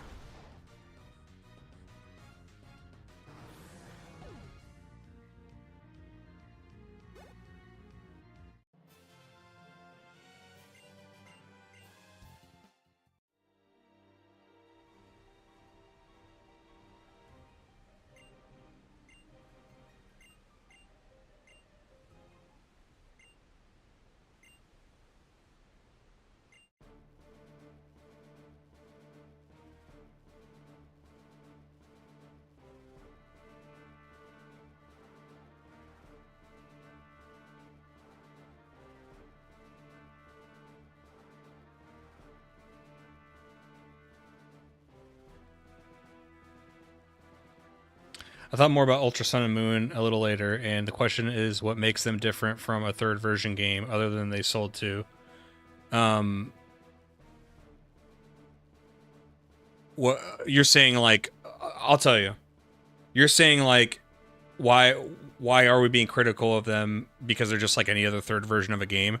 I think because Black and White 2 set a new standard for anything that had the old title but something added to it. So Black and White 2, and then there was a gap from X and Y, ORAS, and then there was, Sun and Moon, and then like in addition to them, right? So the series was ever growing and adding stuff to a third version or sequel versions of a game. Now, because they didn't make it one version, which I think would have been more forgivable if it was these games plus, right? So instead of, they didn't call it Pokemon Eclipse or anything like that. They called it Pokemon Ultra Sun and Ultra Moon, which, I mean, fine, it didn't have a 2 in the title, but it sure as hell implied it with 2 versions of the game. And the last time we had that was in Black and White 2, right? Which totally revamped those games. You start in different locations. It's 2 years later. Everything's rearranged. The Pokedex is way different. The events, the story, everything is a sequel, right? That's the difference. Is they're implying a lot just to have what feels like DLC added to Sun and Moon. That's the difference. That's why people are upset. At least that's why I am.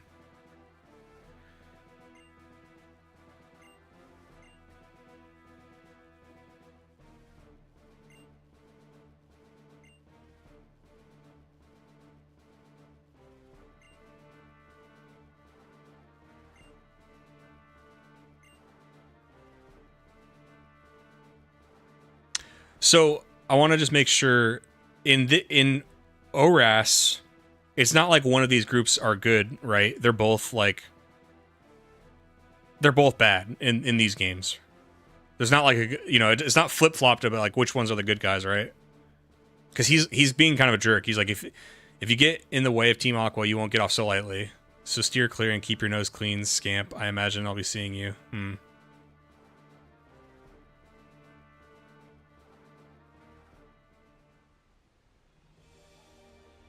Well, no, Marvel. I think Black and White 2 set a whole new standard. The games you're mentioning, the upper versions, those are what I would call upper versions. Black and White 2 were like straight up sequels. Very, very, very different from an upper version of a game. I mean, sure, same map and same generation, but like that would be like saying Majora's Mask isn't a different game than Ocarina of Time. It uses the same assets. Like, no, it's a whole different game. Ultra Sun and Moon was, a bar had been set when Black and White 2. We hadn't seen an upper version or a sequel until Ultra Sun and Moon. And then to have the bar be just shattered down to the floor again is like, it's disappointing. And I felt like their marketing was, this is from what I remember. I felt like the marketing was, intentionally deceiving the audience to make it seem like it was going to be like a Black and White 2, like a whole different take on the Alola region.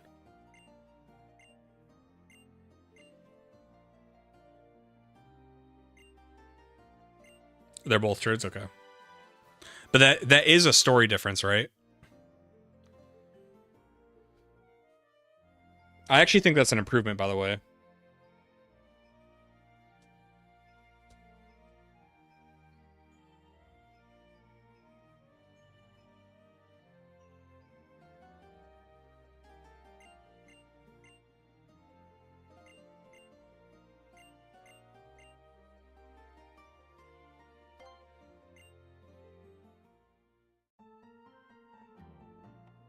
Nice, crit. Swampert, Swellow, Ludicolo, Explode. Hariyama, camera up, nice. Ludicolo rules, dude.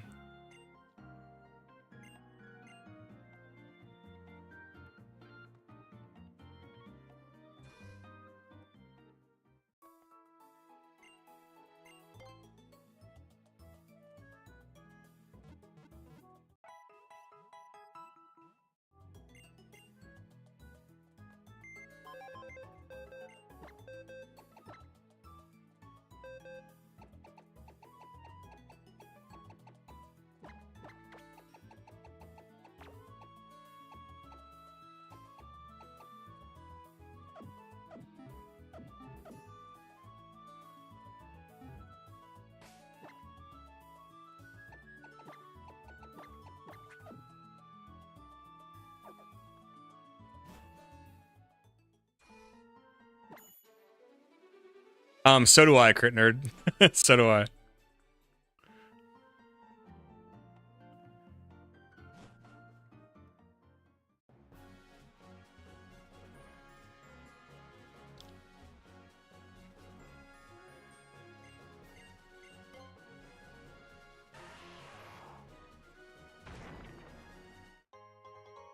Whoa.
I forgot to turn experience share off. I've wasted experience going to Geodude.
How do we spiel? How do we spiel? How do we feel about Spoink?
We added a Zigzagoon to the team, Soul.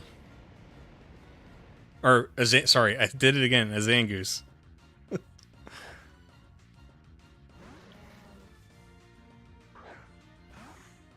Because it rules and it has a jolly nature, so it's perfect.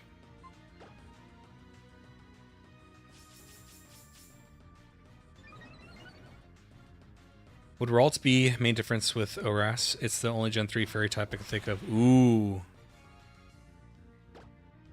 That's a good question. Is there any other fairy types that would change kind of how the roster plays? Gah!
Fuck yeah, Soul. Thank you, man. I'm thinking maybe we'll see how I feel if I need a break from Pokemon after this video. If I don't need a break, I'm gonna go right into the in-game trade video because I think that'd be fun. But I'm thinking Final Fantasy 3 somewhere after that. So appreciate you, man.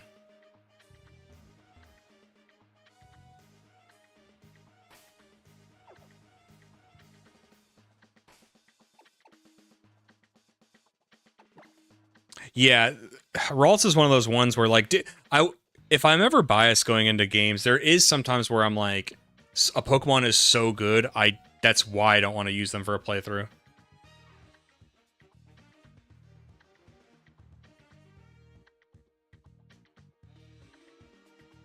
Claydol could be fun. I've never used a Claydol. We have a lot of physical attackers. What is a good special attack? I mean, okay, there we go. Ralts, that'd be a good one. Is Claydol special attack based?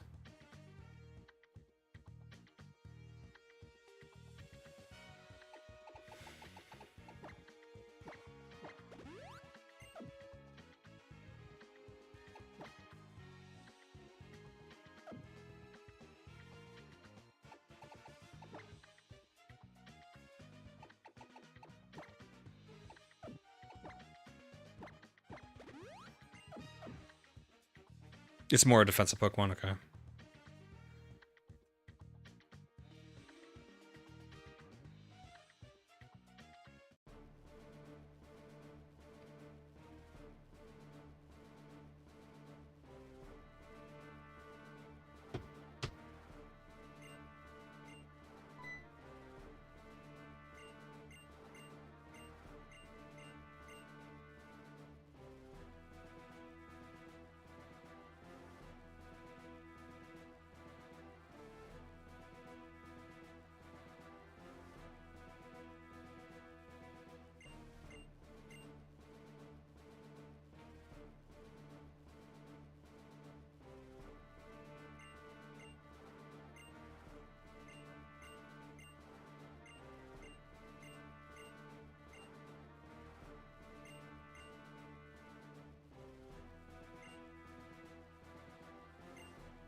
Hmm.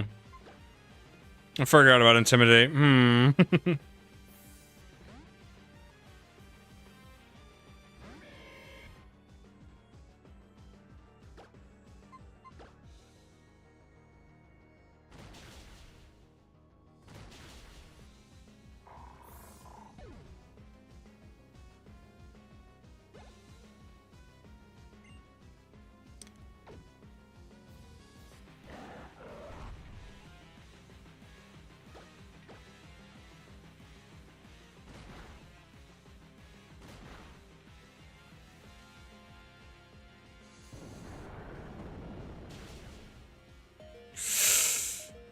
That hurt.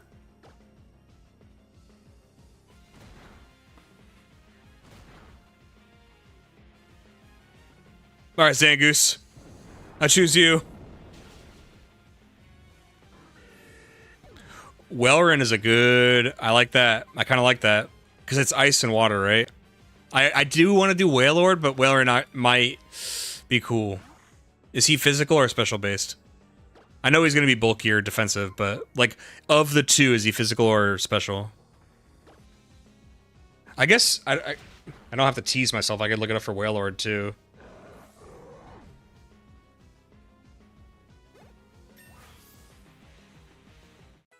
Nice. Wailord is mixed as far as attacks go.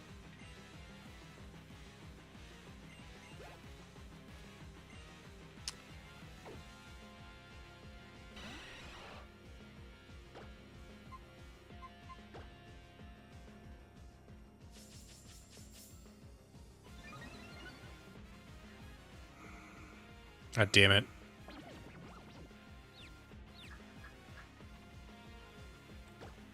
Wailord, I'm gonna make an exception for. I don't care. He's cool.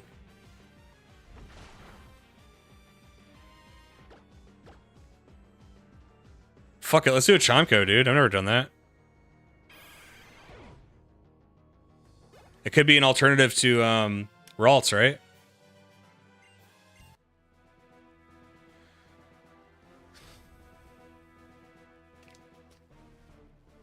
So you repulse the great Maxian battle.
That's fine, Crit Nerd. That's fine.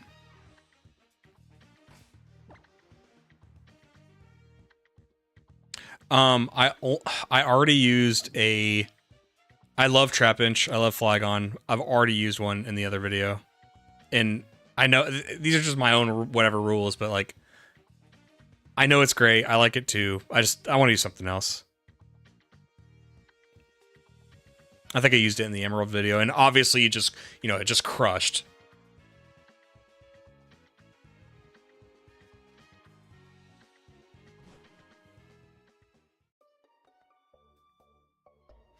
I want to look at Wailord.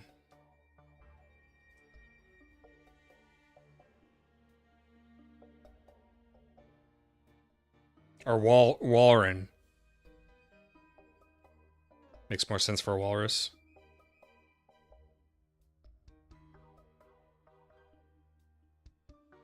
So water, ice, pretty good special attacker.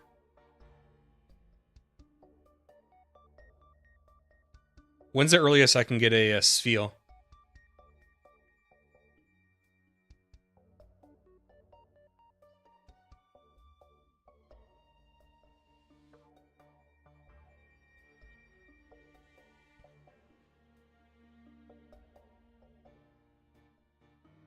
Yeah, I have Shift Tree already. I'm gonna catch a Spoink because look, if it wants them to be on the team that bad, like Zangoose, if I get a crazy good nature for it, like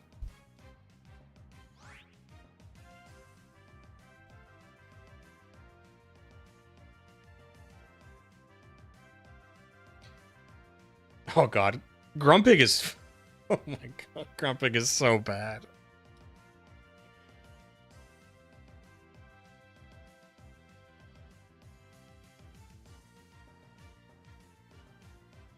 It learns such cool moves though. Power Gem, Psyshock, Psykick, Psybeam at 14. I mean, I actually guess it's not the worst. It's not the worst. Let's just catch one. You're upset at the ads. You know what's crazy? I hadn't streamed in so long. I used to turn off ads for my channel because, I don't get enough people that watch. I don't think you should have to suffer through an ad. I get like 0.01 cent per ad that you have to watch. And I don't understand why, like, how many people are watching the stream? 9 people. I'm grateful for all of you, but that's not a lot, Like, why should any of you have to watch ads? But now you can't do that. You could just turn on low ads.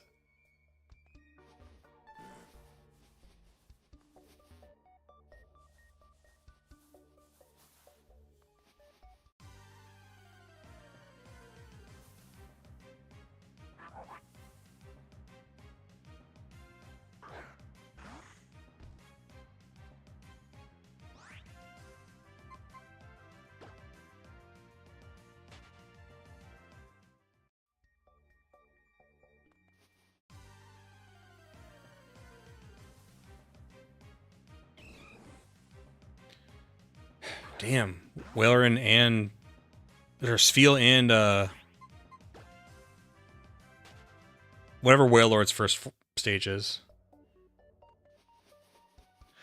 Grumpig can't take many physical attacks. Not trying to dissuade you, just merely... You're fine. We're talking it out.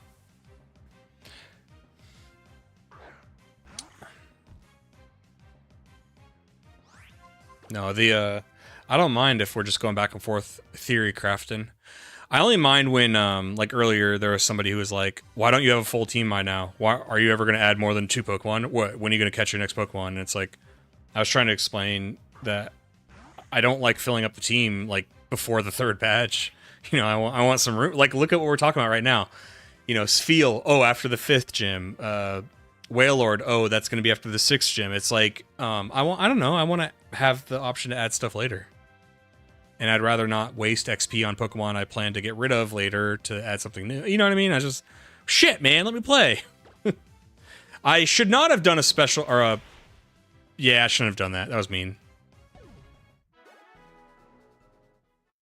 Wailmer, yeah.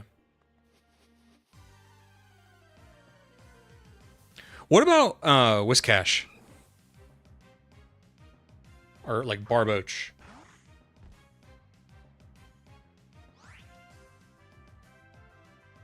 Yeah, where do I get a Barboach?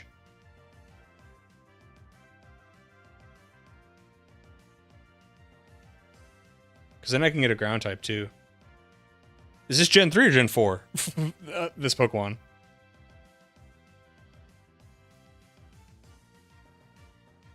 And it's a mixed attacker too. Yeah, hey, guys, where do I get a Barboach? It's a game people play differently from each other. I know that's what I was trying to explain to them was because I wasn't even saying the way they play it is wrong. If you want to catch a bunch of Pokemon early, I think it's fine. But the beauty of these games is that you have the choice and you can play it differently than others. Phoebus.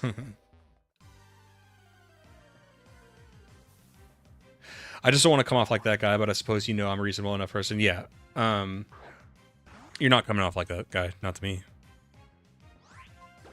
You can tell. I'm sure you guys can tell when I'm like annoyed. I usually I'll be like very like sarcastic or You could tell. Good rod. Where do I get the good rod? Route 111. Vault 111, you say?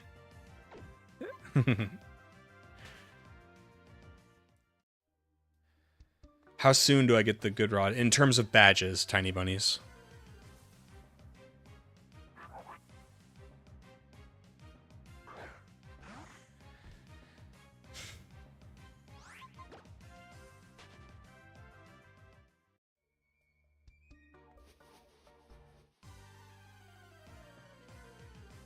Am I also saying its final form right? Whiskash? Whiskash. Barboche can be found 11, 14, 20. Meteor Falls and Victory Road. But yeah, but the issue with Super Rod is it's going to take even longer.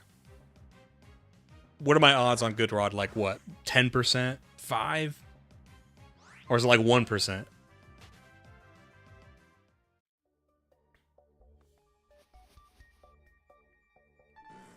It's actually not a bad level to evolve from.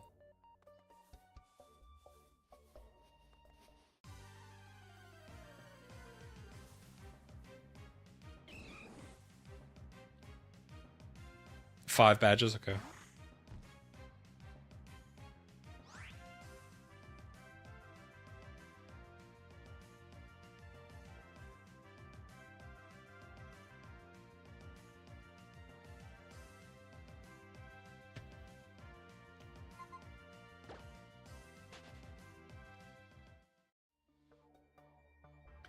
So we have like Flannery up next, right? That'll be 4. What's after Flannery?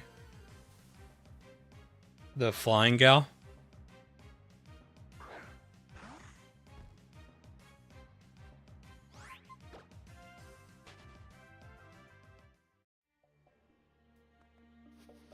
Okay, screw this spoink.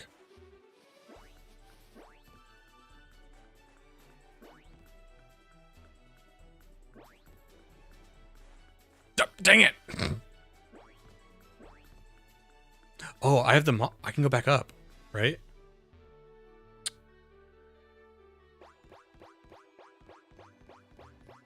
Can't I go up this? Yeah.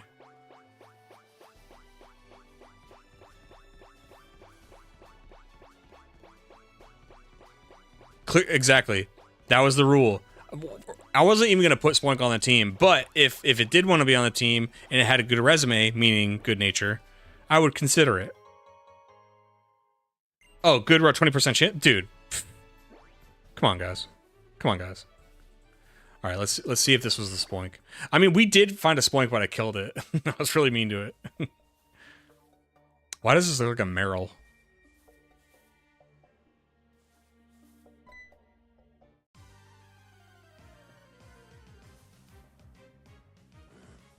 Okay, there's a Spoink. Last chance, Fancy Pants. Do you want to be on the team or not? I'm going to hit you. I am going to hit you. I'm going to hit you once. Can you survive a slash?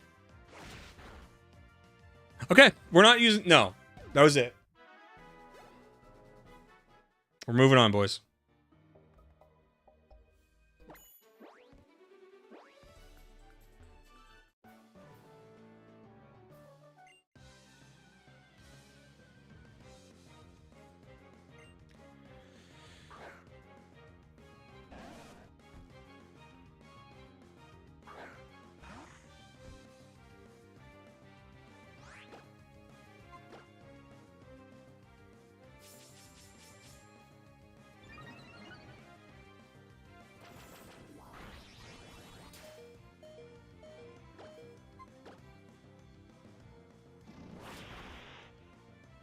Oh, come on.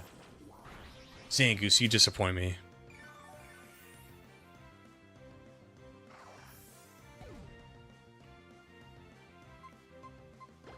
Oh, jeez, I didn't realize Combuskin was already dead.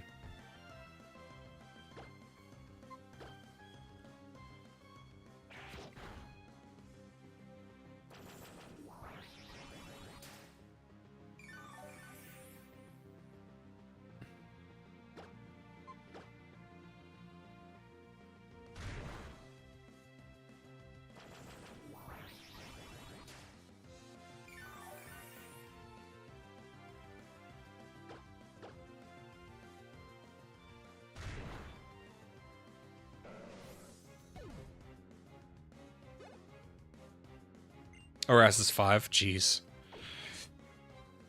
Yeah, it's a little annoying. I think it's still worth it, though.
Sync?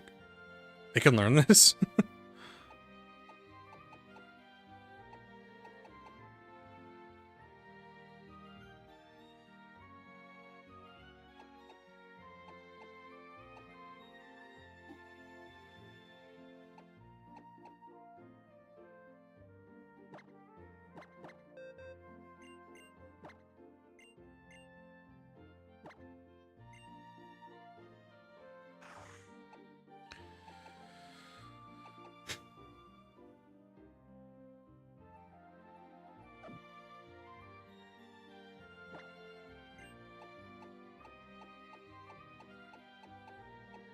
Dang, I wish I had a ground type move that Zangoose could learn.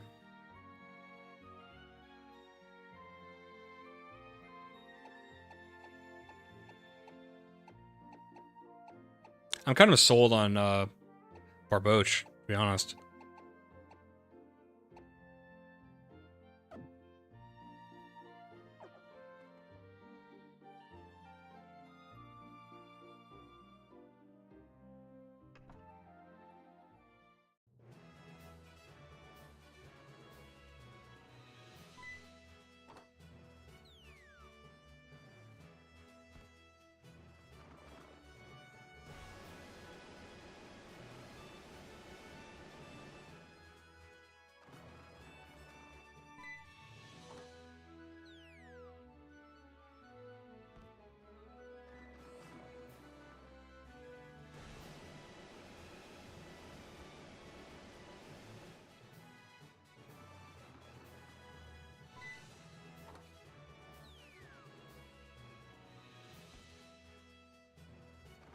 If I'm a masochist, I'll be, yeah, it's fine.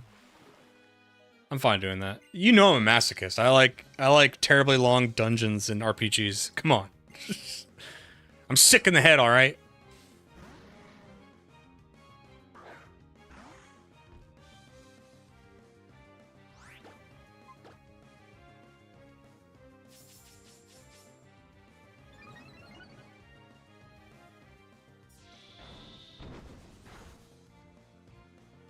Are you shitting me? Coughing, you're an asshole. Fun PSP version of Final Fantasy 3. No, I'm doing PR. I'm already invested in PR. We'll finish it out.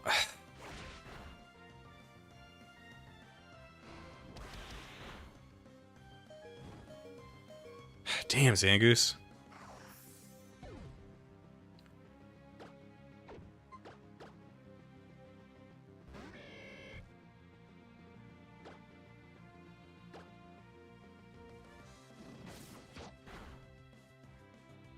I really thought that would kill it.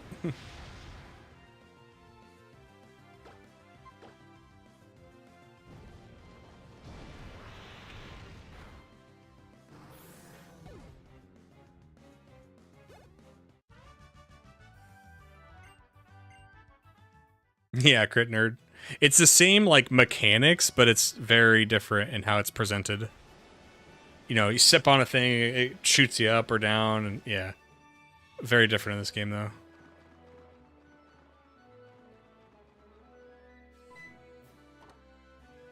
There's a small section that explains PSP NDS version of Final Fantasy 3 is the hardest. Okay, thank you. Thank you for doing that, man.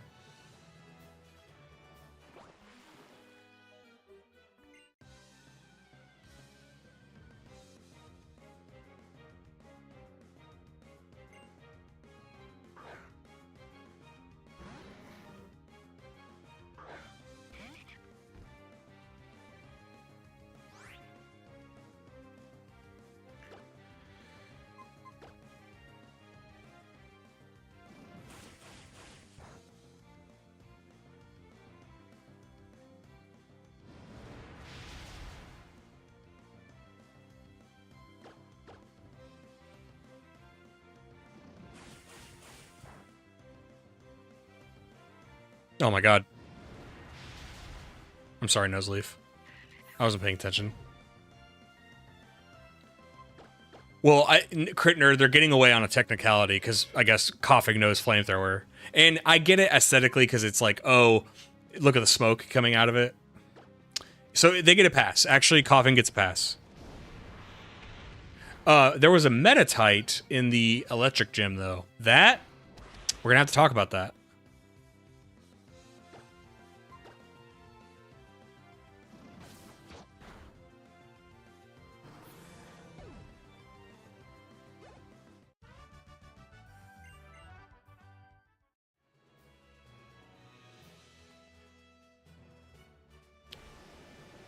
All right, tiny bunnies. Have a good one. Thanks for hanging out today. What the hell? Did it have Thunder Punch? It didn't use it against me, so it might have. Not positive.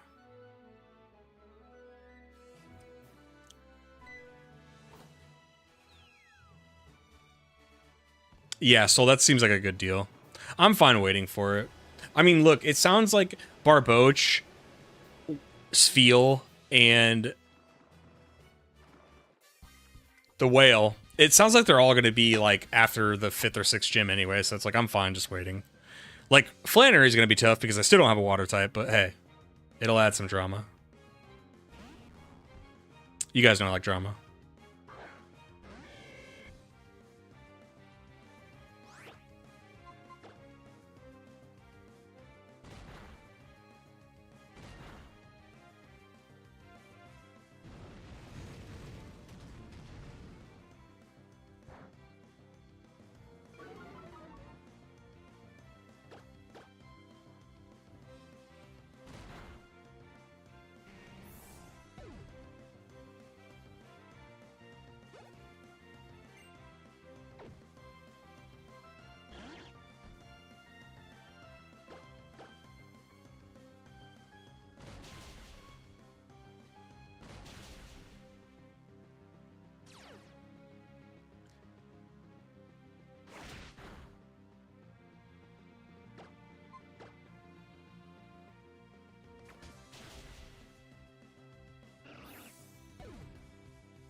Oh my god, he got me from there? Jeez. I'm actually okay if he defeats me, by the way. I need to heal so bad.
Yeah, what are we gonna do?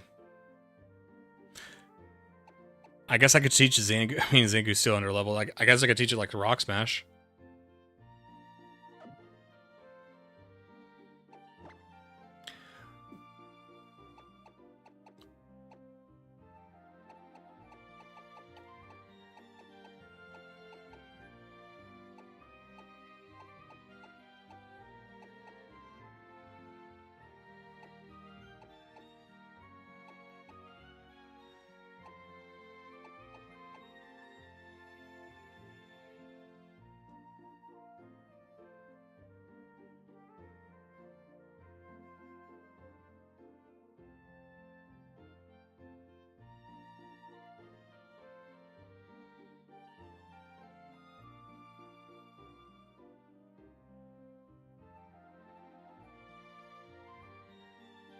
I mean, we could teach.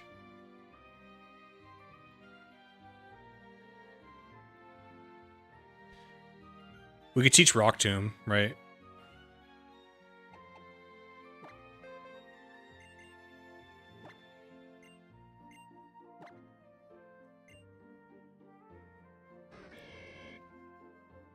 What level is what? Zangoose? I mean, Zangoose is not going to be great either way, but I'm still going to use it in the fight.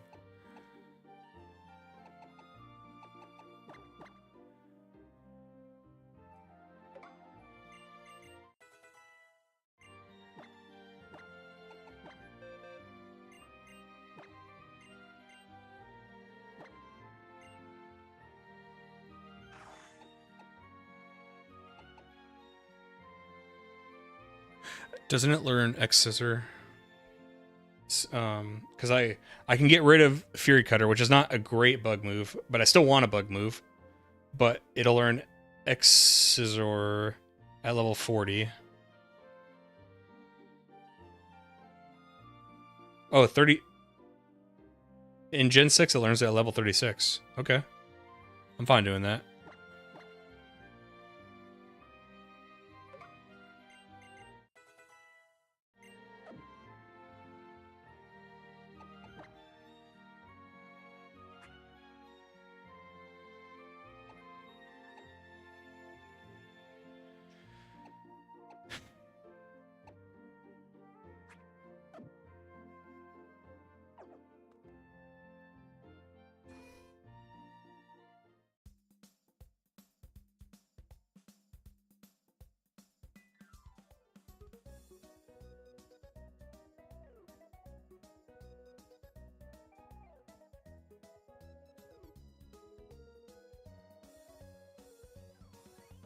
Oh, and X and Y. Gotcha.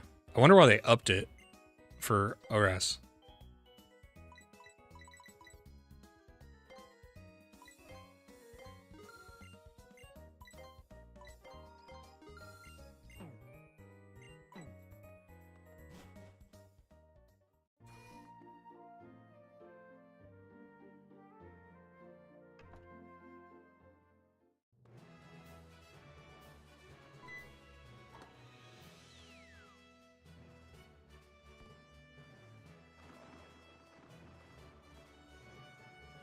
Crush Claw at 26. Hmm.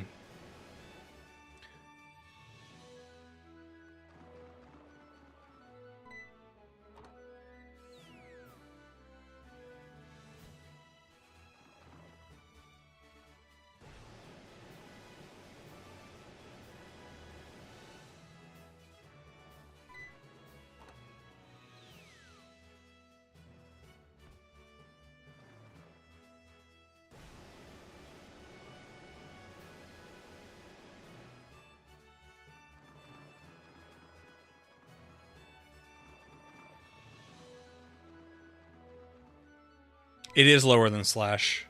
It's 95, which is not like, because I'm a big accuracy guy. I'll take less power for 100% accuracy, which is why I like Ice Beam and Thunderbolt over like, you know, Thunder and Blizzard and stuff like that. But Crush Claw's accuracy is only, it's 95, you know. I mean, it's not the worst. So you trade 5% accuracy for 5 power is what you're trading.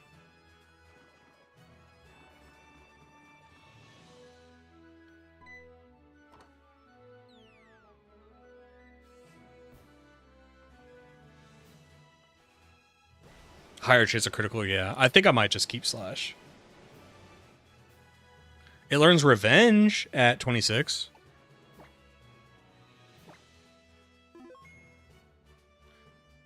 Which is nice. Okay, you guys ready?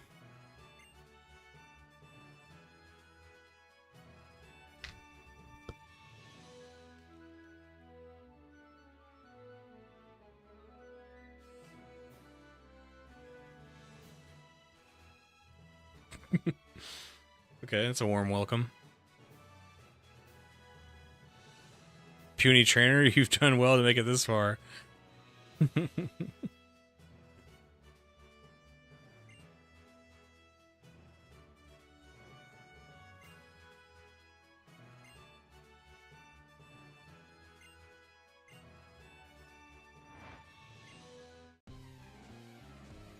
Thank you. Whoa.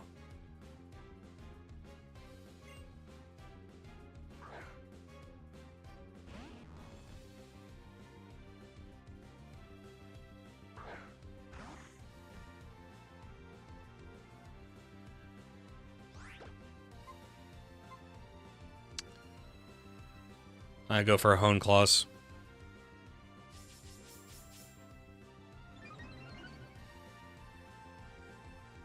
Ah, you wanna go for a light screen? Fine, I'll go for another Hone Claws.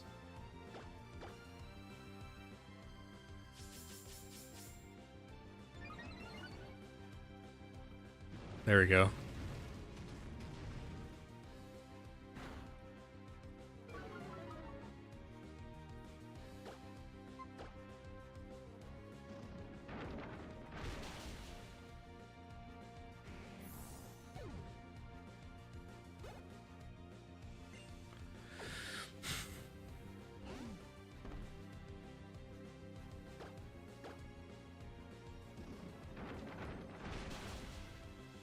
Dang. Wow, I thought it would have done a lot more with 2 Hone Claws. That sucks.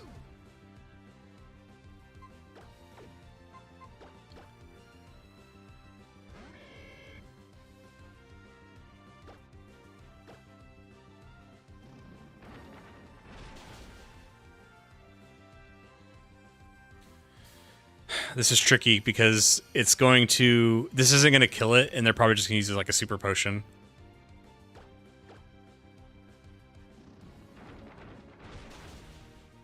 Yeah, so it's going to hit me with this, and then she's going to have a super potion. It's annoying.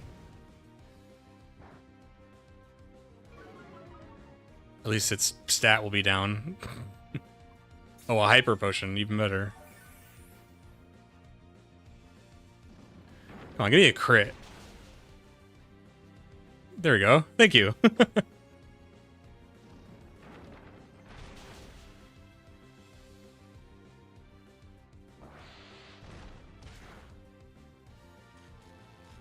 Are you shitting me? So annoying. Oh, that's annoying.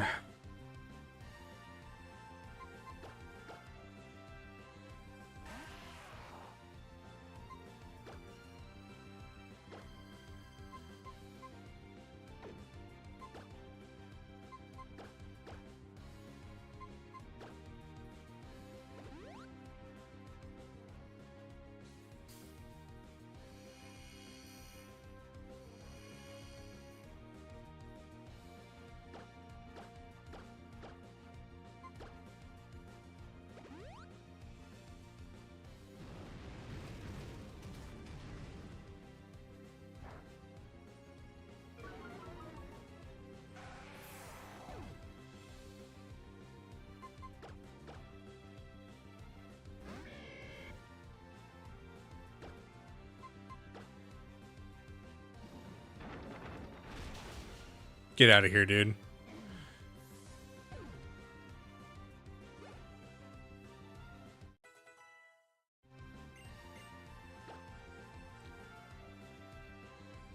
Yeah, we don't need Rock Tomb anymore. We're gonna win.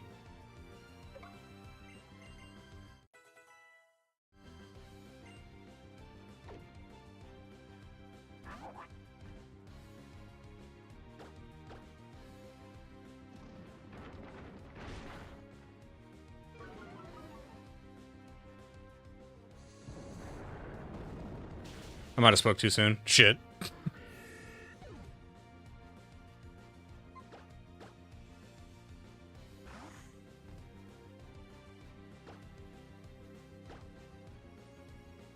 It was faster than it's.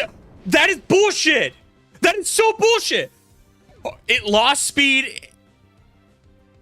Oh my, that is so fucking bullshit. It's faster than a Zangoose after losing speed?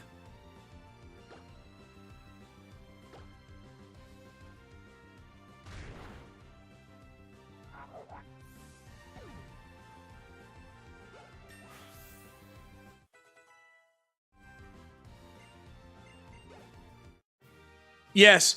Who would have... Oh, you guys didn't know? Numble's one of the fastest Pokemon ever. You guys didn't know that? What are you, stupid? Of course, Numble, the fastest Pokemon we've ever heard of.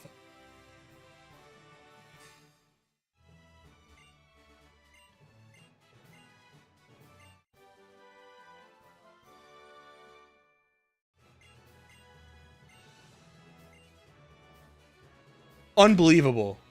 I'm writing my congressman about that.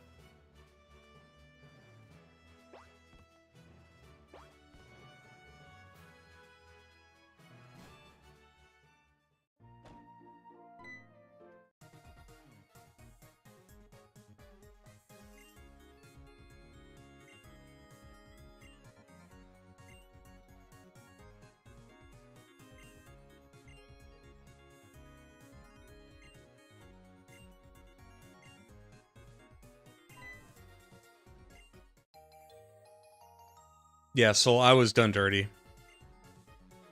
Game Freak must have hacked my game and is trolling me or something. We caught it on stream, though. It's okay.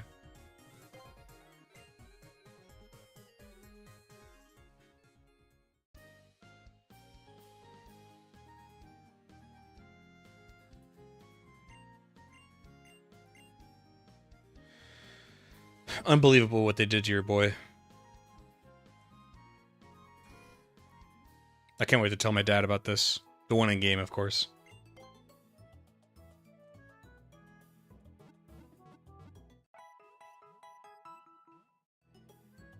She IV trained the Numble with speed stats. Max IV and speed Numble. Why the Numble?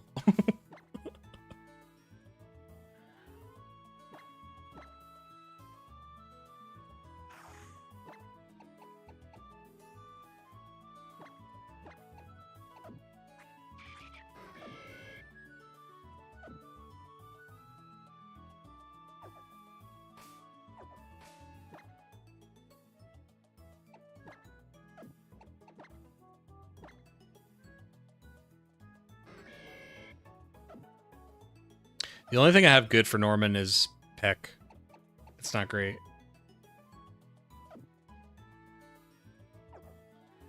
You're damn right. It's not the one I would have expected.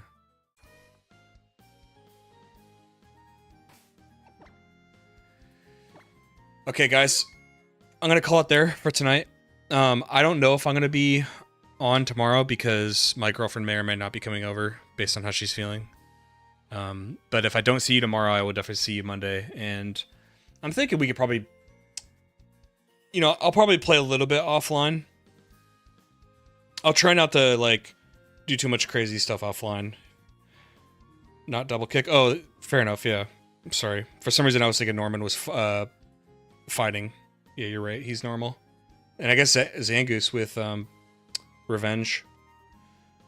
But, maybe I'll do some of the trainers in here and then have it ready. Farming Barboach off screen. Either way, even if you miss a little bit, sorry, but it'll be in the video. But yeah, I will see you guys either tomorrow or Monday. So, see you guys.